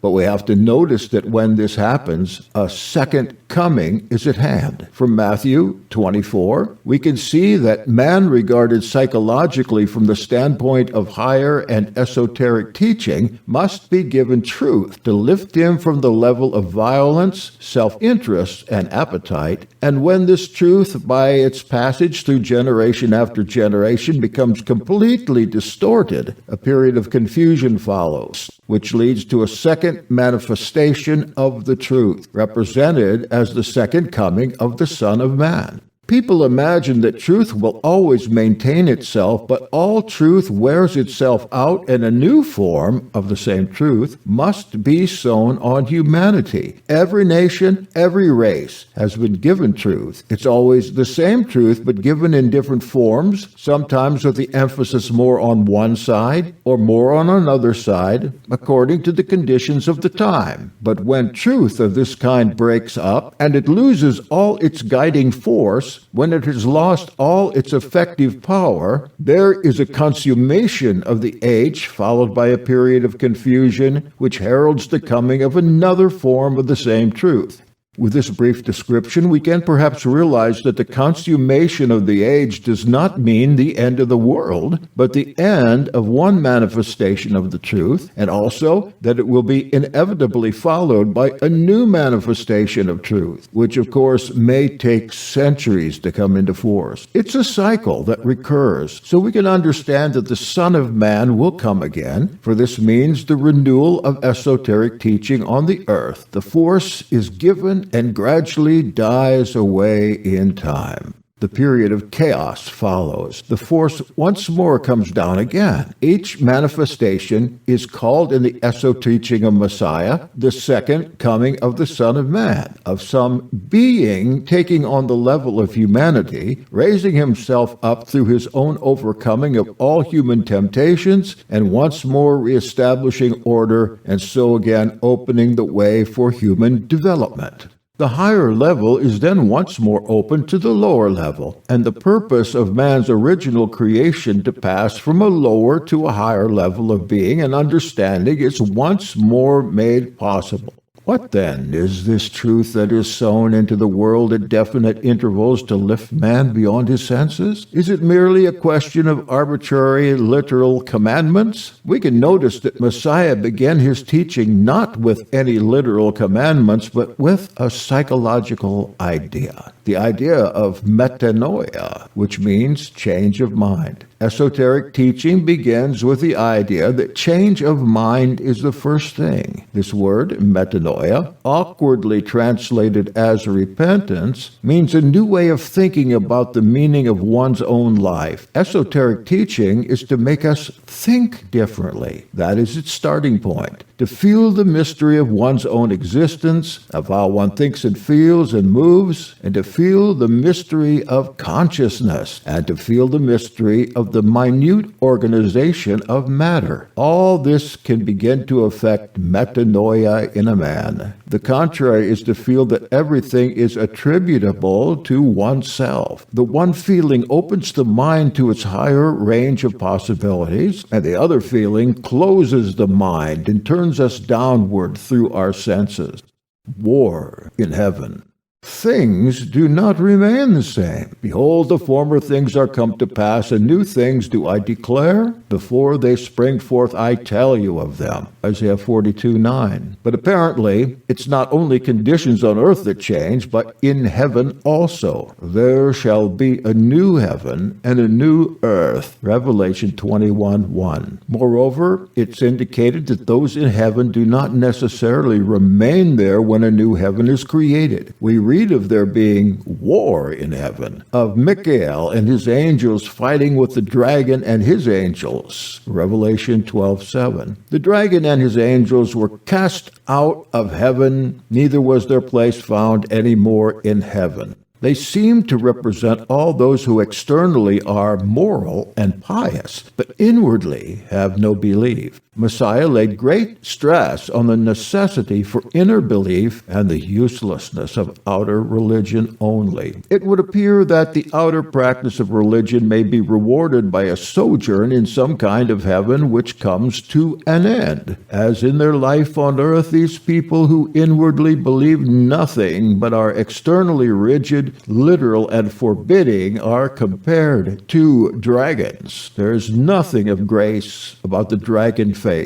Peter says, we look for new heaven and a new earth, wherein dwelleth righteousness. 2 Peter 3:13. It's clear that self-righteousness, which comes from pride, is not meant, for it has no connection with righteousness, which springs from inner goodness. Messiah said some things about the changing nature of the kingdom of heaven, speaking of John the Baptist, after saying, among them that are born of women there hath not risen a greater than John the Baptist, notwithstanding he that is least in the kingdom of heaven is greater than he. He goes on to say, from the days of John the Baptist until now, the kingdom of heaven suffereth violence, and the violent take it by force. Matthew 11:12. What can this strange remark mean? It can only mean that the conditions of entry into the kingdom of heaven change. From the time that John the Baptist began to preach to the beginning of Messiah's teaching, meaning there was a period where the violent take it by force. Does this mean that those who did violence to themselves gained the kingdom, or has it an entirely different meaning? The conditions of entry into the kingdom of heaven and the frequent mention of a covenant being made between Elohim and man are connected. A covenant is an agreement made between two persons to the effect that if one of them fulfills certain conditions, the other will do what he promised. It is not permanent, as the phrase covenant of the age shows.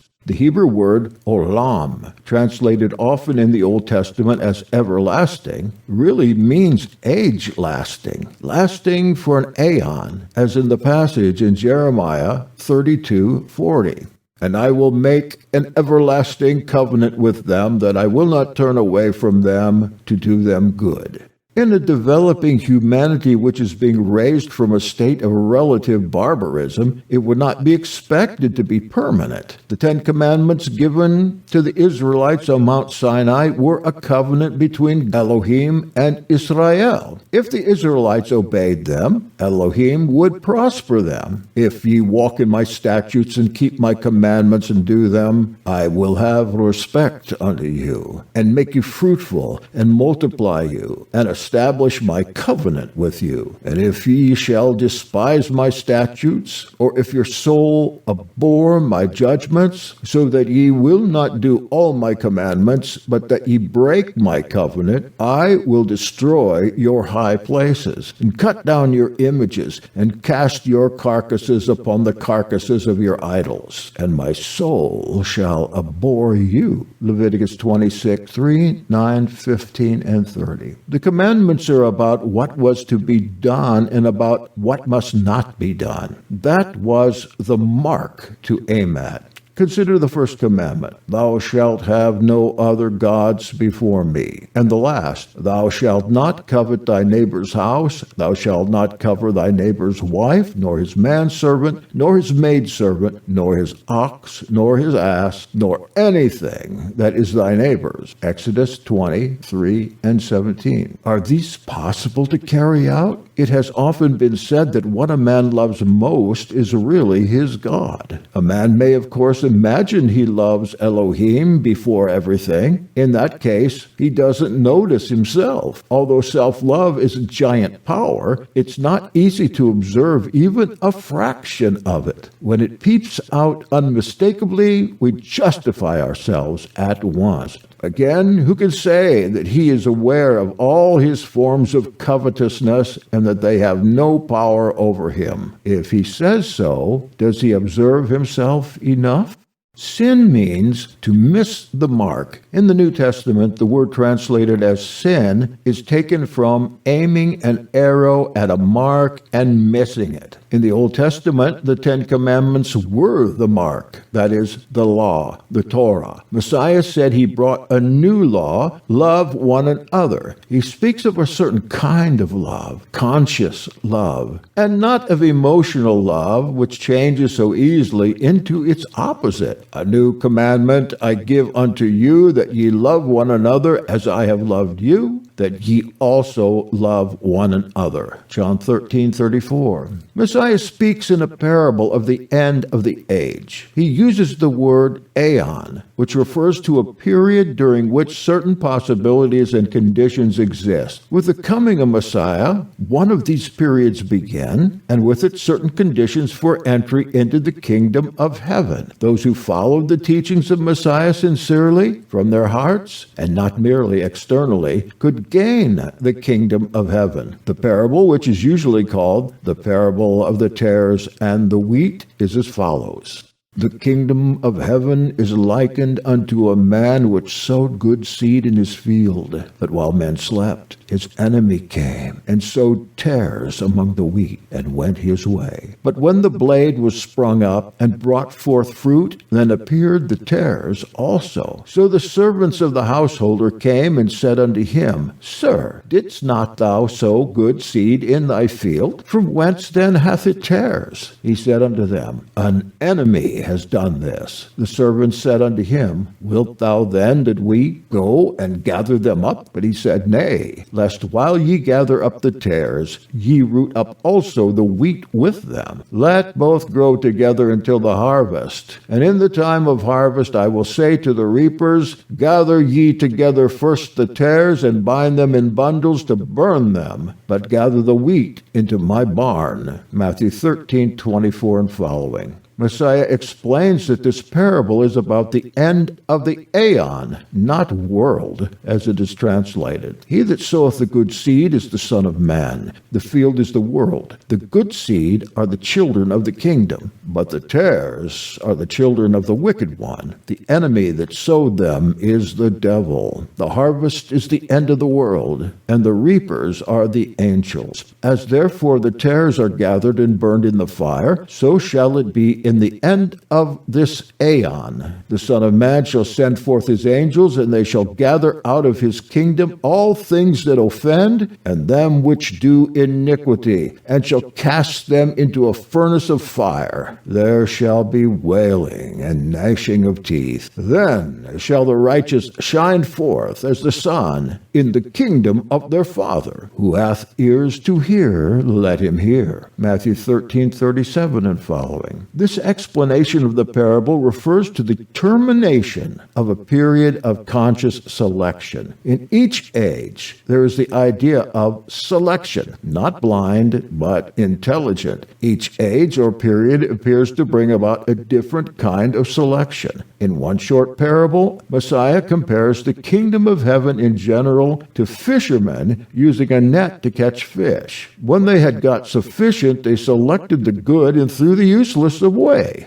Again, the kingdom of heaven is like unto a net that was cast into the sea and gathered of every kind, which, when it was full, they drew to shore, and sat down, and gathered the good into vessels, but cast the bad away. Matthew 13:47 and following. The new will.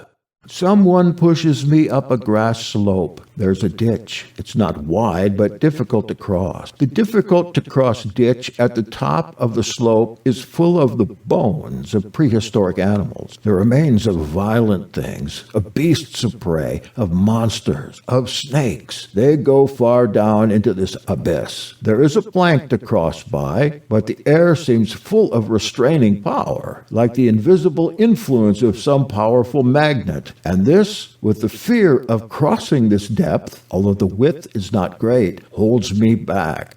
I cannot say for how long, for there is no ordinary time in this. Then I find myself across on the other side. What wonderful vision do I now behold? I see someone teaching or drilling some recruits. That is all. At first sight, there seems nothing marvelous. He smiles. He indicates somehow that he doesn't necessarily expect to get any results from what he is doing. He doesn't seem to mind. He doesn't show any signs of impatience when they are rude to him. The lesson is nearly over, but this will not make any difference to him. It is as if he said, well, this has to be done. One cannot expect much. One must give them help, though they don't want it.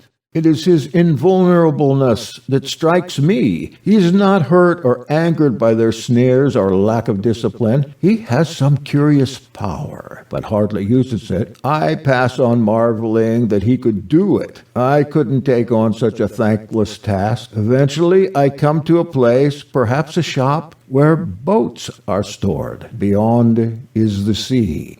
When I wake, I think of this man. To do what he is doing is so utterly contrary to anything I would do. I would need a new will to do it. It would mean I would have to go in a direction I never went in. I thought much about this direction. How could I define it for myself?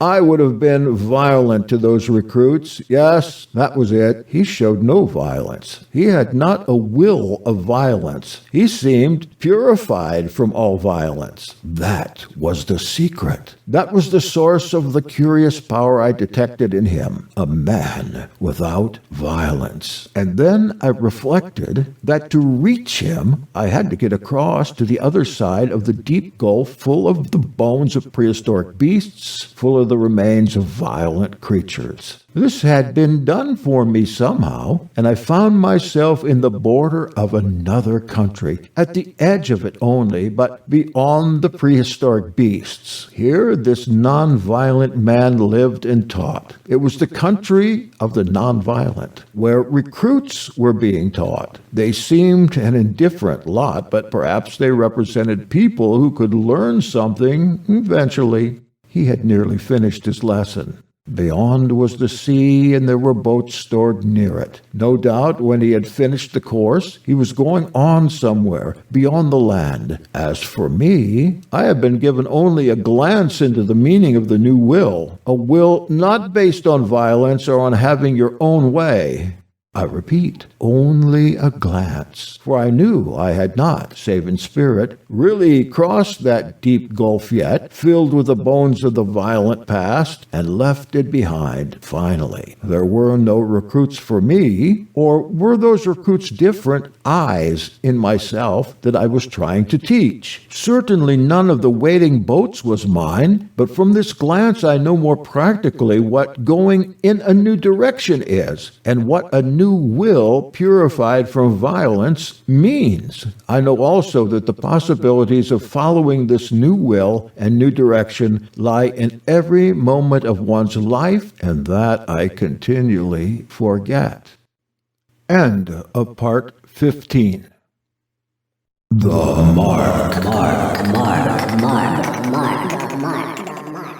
Part 16. Telos. The End. First segment. Messiah shows his conscious attitudes of power by an argument, by repartee. How can you forgive sins, they ask, when he has told the paralytic, borne by 4, and let down through the roof, that his sins are cancelled. I will show you that I have this power, is the reply. Arise, take up your bed, and go to your house. The implication is that the paralytic could not have been cured unless his sins had been canceled and his inner state altered, through his contact with inward truth being restored. The paralytic immediately arises and takes up the bed, formerly borne by 4, yes, formerly born of 4 with him helpless, and now borne by 1, himself. And he goes forth before them all, not as he came,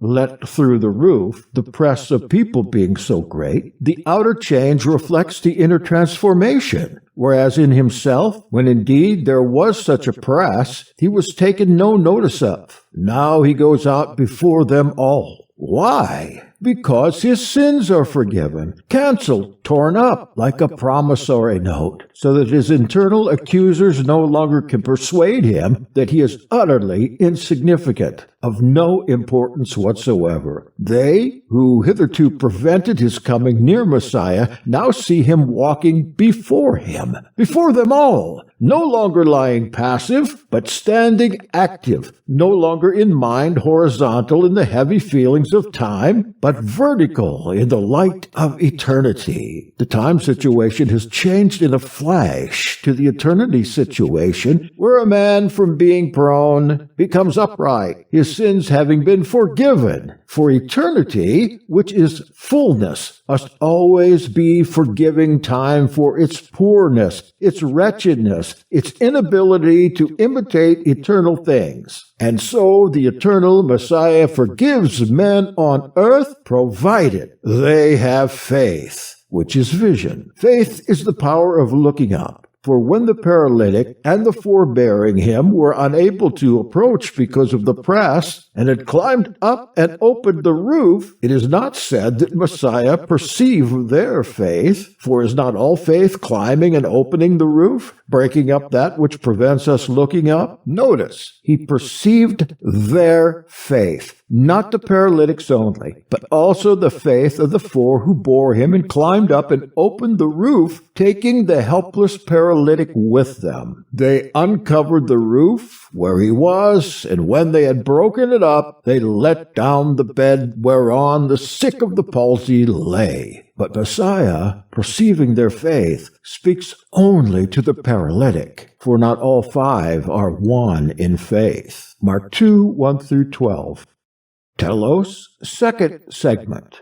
The possibility of some definite change in a human being is indicated in esoteric teaching. This is plain. We find it in the few fragments of Messiah's teaching that have been preserved. We can find it in other sources, but what is this change? It's difficult to say. The Gospels are the most difficult books to understand, at least at the psychological level. We can see that much of Messiah's teaching is deliberately veiled in the form of parable. He actually says so. And the disciples came and said unto him, Why speakest thou unto them in parables? He answered and said unto them, Because it is given unto you to know the mysteries of the kingdom of heaven, but to them it is not given. For to whomsoever hath, to him shall be given, and he shall have more abundance. But whosoever hath not, from him shall be taken away even that he hath. Therefore speak I to them in parables, because they seeing see not, and hearing hear not, neither do they understand. Matthew 13:10. Parables contain an esoteric meaning, which means simply an inner meaning. Again, sometimes Messiah used a high form of paradox, yet it's plain enough that a definite transformation is being spoken of all through, and that fragments of hard-to-understand teaching concerning how to attain it are scattered about, but without any clear order. The idea seems to be that a man is incomplete as he is, like an unfinished house, and that to complete him, he has to be largely pulled down and rebuilt. In another way, much of what he's learned has to be unlearned. Much that is useless or false in him has to be stripped off. In this way, he is transformed. He becomes a new man.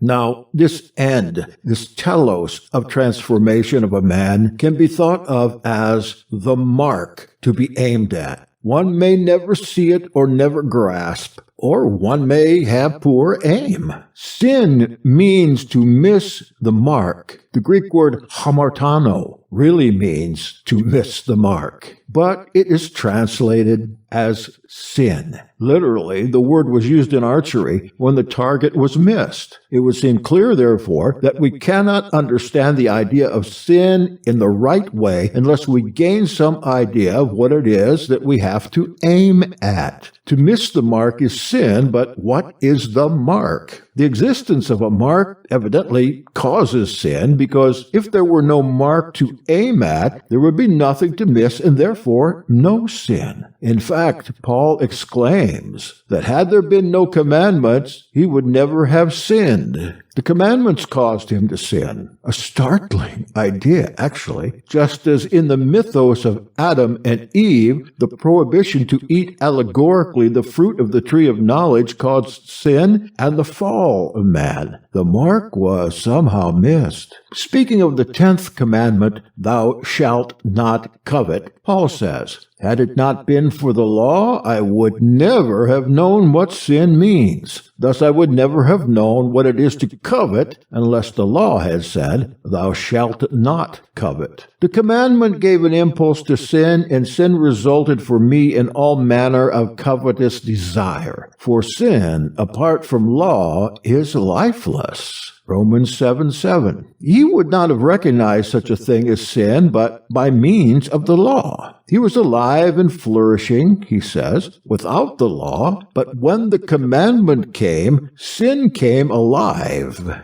and I died. Whatever his meaning is in this, in the verses that follow, we can at any rate understand that Paul took the law, the commandments, the Torah, as the mark, and that keeping of them as the aim. But he says more than once that no one can possibly keep the 10 Commandments, and that man cannot be saved by the law, but only be condemned. He says Messiah came to do what the law could not do. In Romans 7, he sees that the law is spiritual, in verse 14. So then, with the mind, I myself serve the law of Elohim, but with the flesh, the law of sin. Verse 25. For I delight in the law of Elohim after the inward man. Verse 22. Notice how he places the feeling of I in the inward man, not in the outer or carnal man. He does not say to the flesh, for I know that in me, that is in my flesh, dwelleth no good thing. Verse 18. He's dividing himself into the inner and outer man. So he says, for the good which I would do, I do not. But the evil which I would do, I do that. Verse 19. Two different senses of are meant.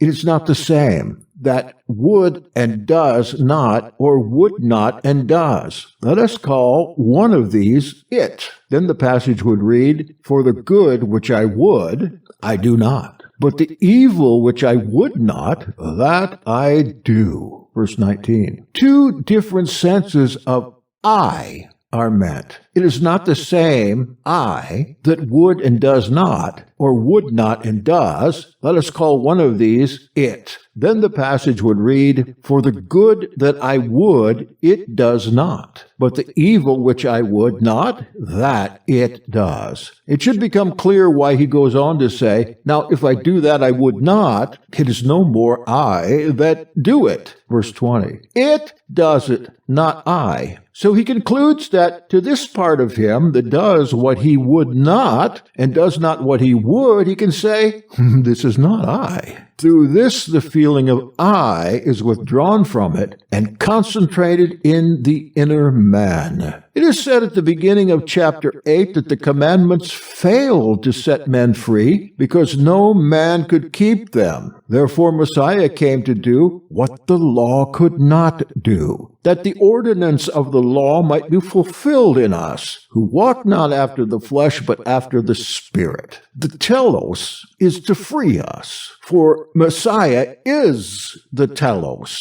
the end of the law, unto righteousness to every one that believeth. The mark is the end, telos. And this is conforming to the image of his Son, the firstborn of many others. Romans 8:29. You can't start with the law. Paul's whole teaching is based on the forming of Messiah in you. Then the keeping of the Torah follows naturally.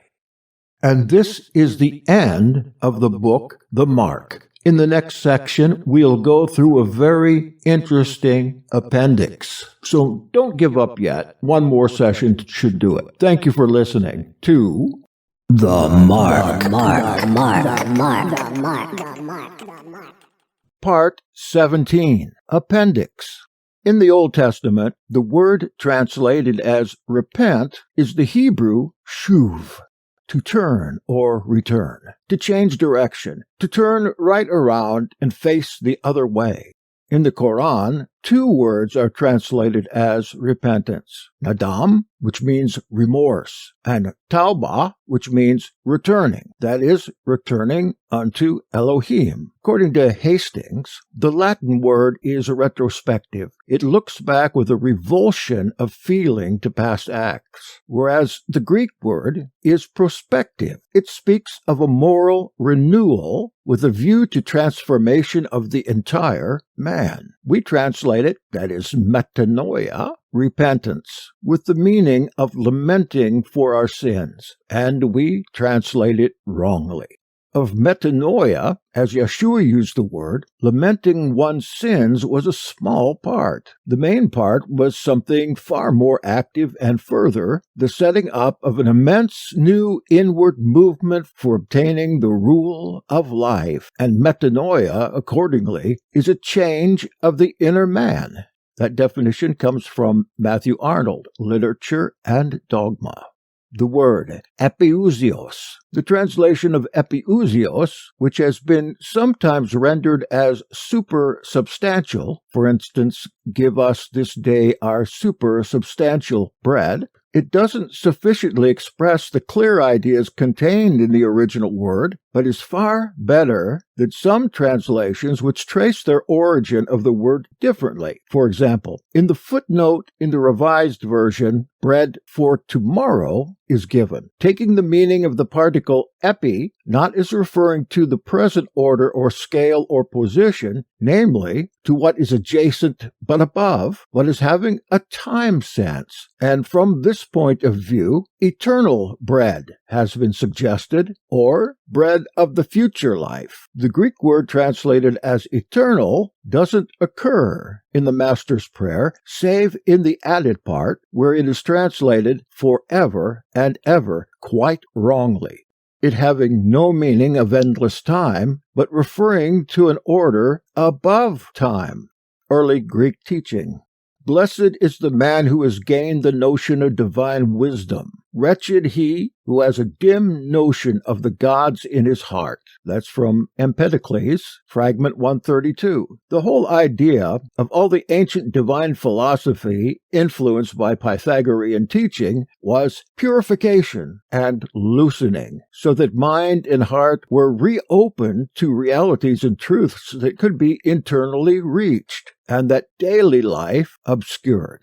The soul has fallen from a blessed state, a state of bliss, where the eternal realities were beheld, into the stream of time, into half-realities and confusion of the senses. So the meaning of earthly life is first to arouse the charioteer of the soul. The ultimate aim is to regain the vision without which the soul dies. The method is by purification, catharsis, and loosening, lucis. It is not for those who think that nothing exists save what they can grasp in their two hands. The pre-Pythagorean Orphic mystery seems to have contained the same idea, but it was popularly grasped as a religion in the ordinary sense, in which festivities were held, rites practiced, and sacrifices made for those in Hades, and a purely ceremonial instruction prescribed for those at an early stage of teaching and understanding. Of these, it was said that there were many who hear the word, but few bachai. Exactly the same idea, and in the similar context and connection, is expressed in the New Testament. Many are called, but few are chosen. Or I would translate that, but few choose. This remarkable interpretation of the meaning of life that finds parallels in many ancient sources has at its base a doctrine of evolution.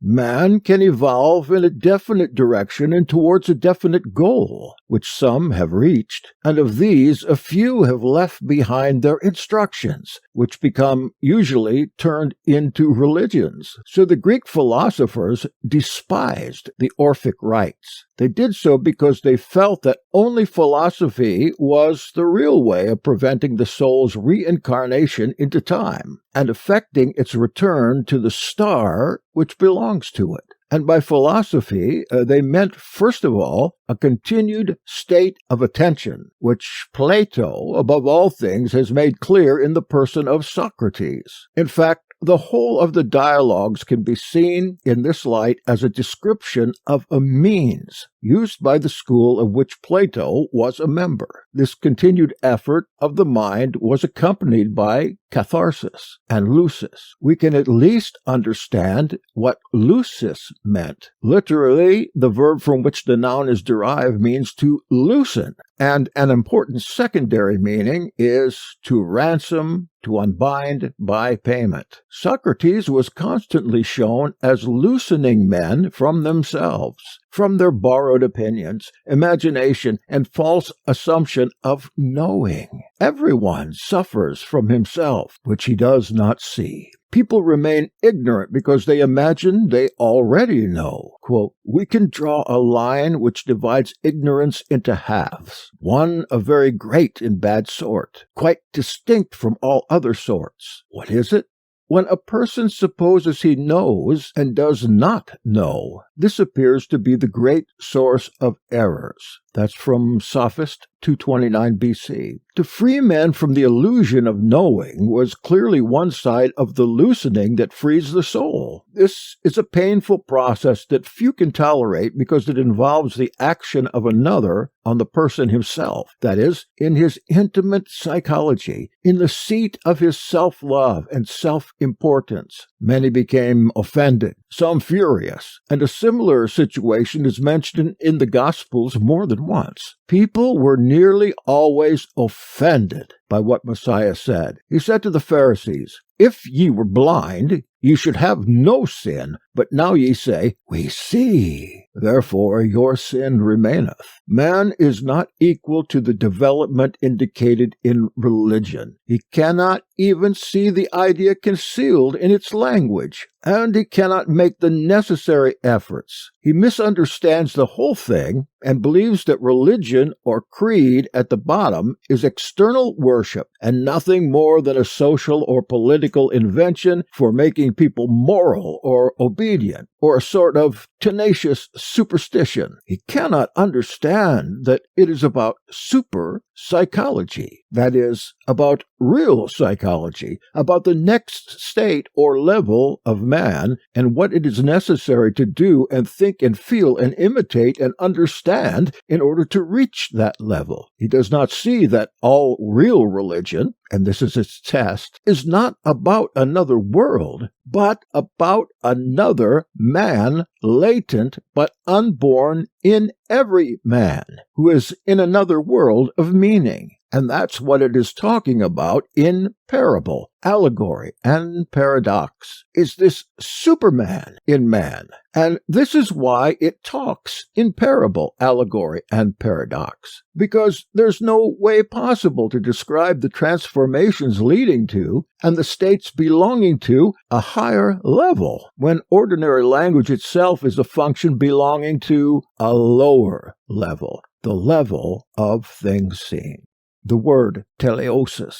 Zosimus Panopolitanus speaks of a teleosis, a transforming, which is the goal of human beings. Zosimus, speaking of the teleosis of the soul, mentions a certain mirror. When the soul looks at itself in this mirror, it sees what it must get rid of. What, asks Zosimus, are the instructions given to man? Know thyself, and this refers to the mirror. It, that is the instruction, indicates thereby the spiritual, that is pneumatic, and intellectual, noetic, mirror. What is this mirror, then, if not the divine spirit? When a man looks in it and sees himself in it, he turns away from all that is called gods and demons. He attaches himself to a process of purification through the instrument of the mirror, which becomes the Holy Spirit, and becomes a perfect man. By means of the mirror, he eventually sees Elohim, who is in him, by the intermediation of the Holy Spirit, in the light of the eye of the Spirit. This passage is, in full, as follows. This mirror represents the divine spirit. When the soul looks at itself in the mirror, it sees the shameful things that are in it and rejects them. It makes its stains disappear and remains without blame. When it is purified, it imitates and takes for its model the Holy Spirit. It becomes spirit itself. It possesses calm and returns unceasingly to that superior state in which one knows Elohim and is known by Elohim. Then, having come to be stainless, it gets rid of its bonds, and it raises itself toward the omnipotent. What says the philosophic word? Know thyself. It indicates thereby the spiritual and intellectual mirror, What is this mirror, then, if not the divine and primordial spirit? Unless one says that it is the principle of principles, the son of Elohim, the Logos Word, he whose thoughts and sentiments proceed also from the Holy Spirit. Such is the explanation of the mirror. When a man looks in it and sees himself in it, he turns his face away from all that is called gods and demons, and attaching himself to the Holy Spirit, he becomes a perfect man. He sees Elohim, who is in him, by the intermediation of this Holy Spirit. Behold your soul by means of this spiritual mirror of electrum, made with the two intelligences, that is, with the Son of Elohim and the Word, joined to the Holy Spirit, and filled with the spirituality of Elohim. Messiah says, if you would be perfect, Matthew 19:21, teleos. The ancient mysteries taught at Eleusis in Attica and elsewhere were called teletai, finishings, perfectings. Their significance was to complete man through gradual instruction in the knowledge of divine truth. The mysteries differed from popular religions, which often were elementary and barbarous. They seem always to have existed as a hidden stream of knowledge, while popular religions rose and fell. And this is the end of the book entitled The Mark by Dr. Maurice Nicoll. Let me finish up by rereading the preface to the book. Before his death on August 30th, 1953, my father, Dr. Maurice Nicoll, was writing a book to which he referred as The Mark. When Dr. Nicoll died, he had not yet decided on the order of the contents of this book, and they have therefore been arranged as we think he would have wished. The parable of the sower and the seed, metanoia, Nicodemus, and truth have already been finished and corrected and were clearly meant for inclusion in this book. He also definitely wished to include the dream headed The New Will, and the incomplete piece on War in Heaven, and the unfinished chapter at the end of the book called The Telos. A few fragments from his notebooks have been added where it's thought that they may interest the reader. The rest of the material is taken from papers he wrote at various times, and which he might or might not have included. I would only add that here, often in passages of great beauty, is the key for those who long for a greater understanding of this teaching of Messiah and the meaning of our existence on this earth. Signed, Jane Mounsey. And you're listening to Jackson Snyder in Vero Beach, Florida. I want to express the joy that I've had in recording this book, the last book of Dr. Nicoll. There are two others written for lay people like us, and one of them is very important. It's called The New Man. That was the one I started on in trying to discover the meaning of esoteric Christianity. I hope you enjoyed this reading, and I hope that you will continue on your quest through the mirror and on to telos, perfection. Amen. Amen.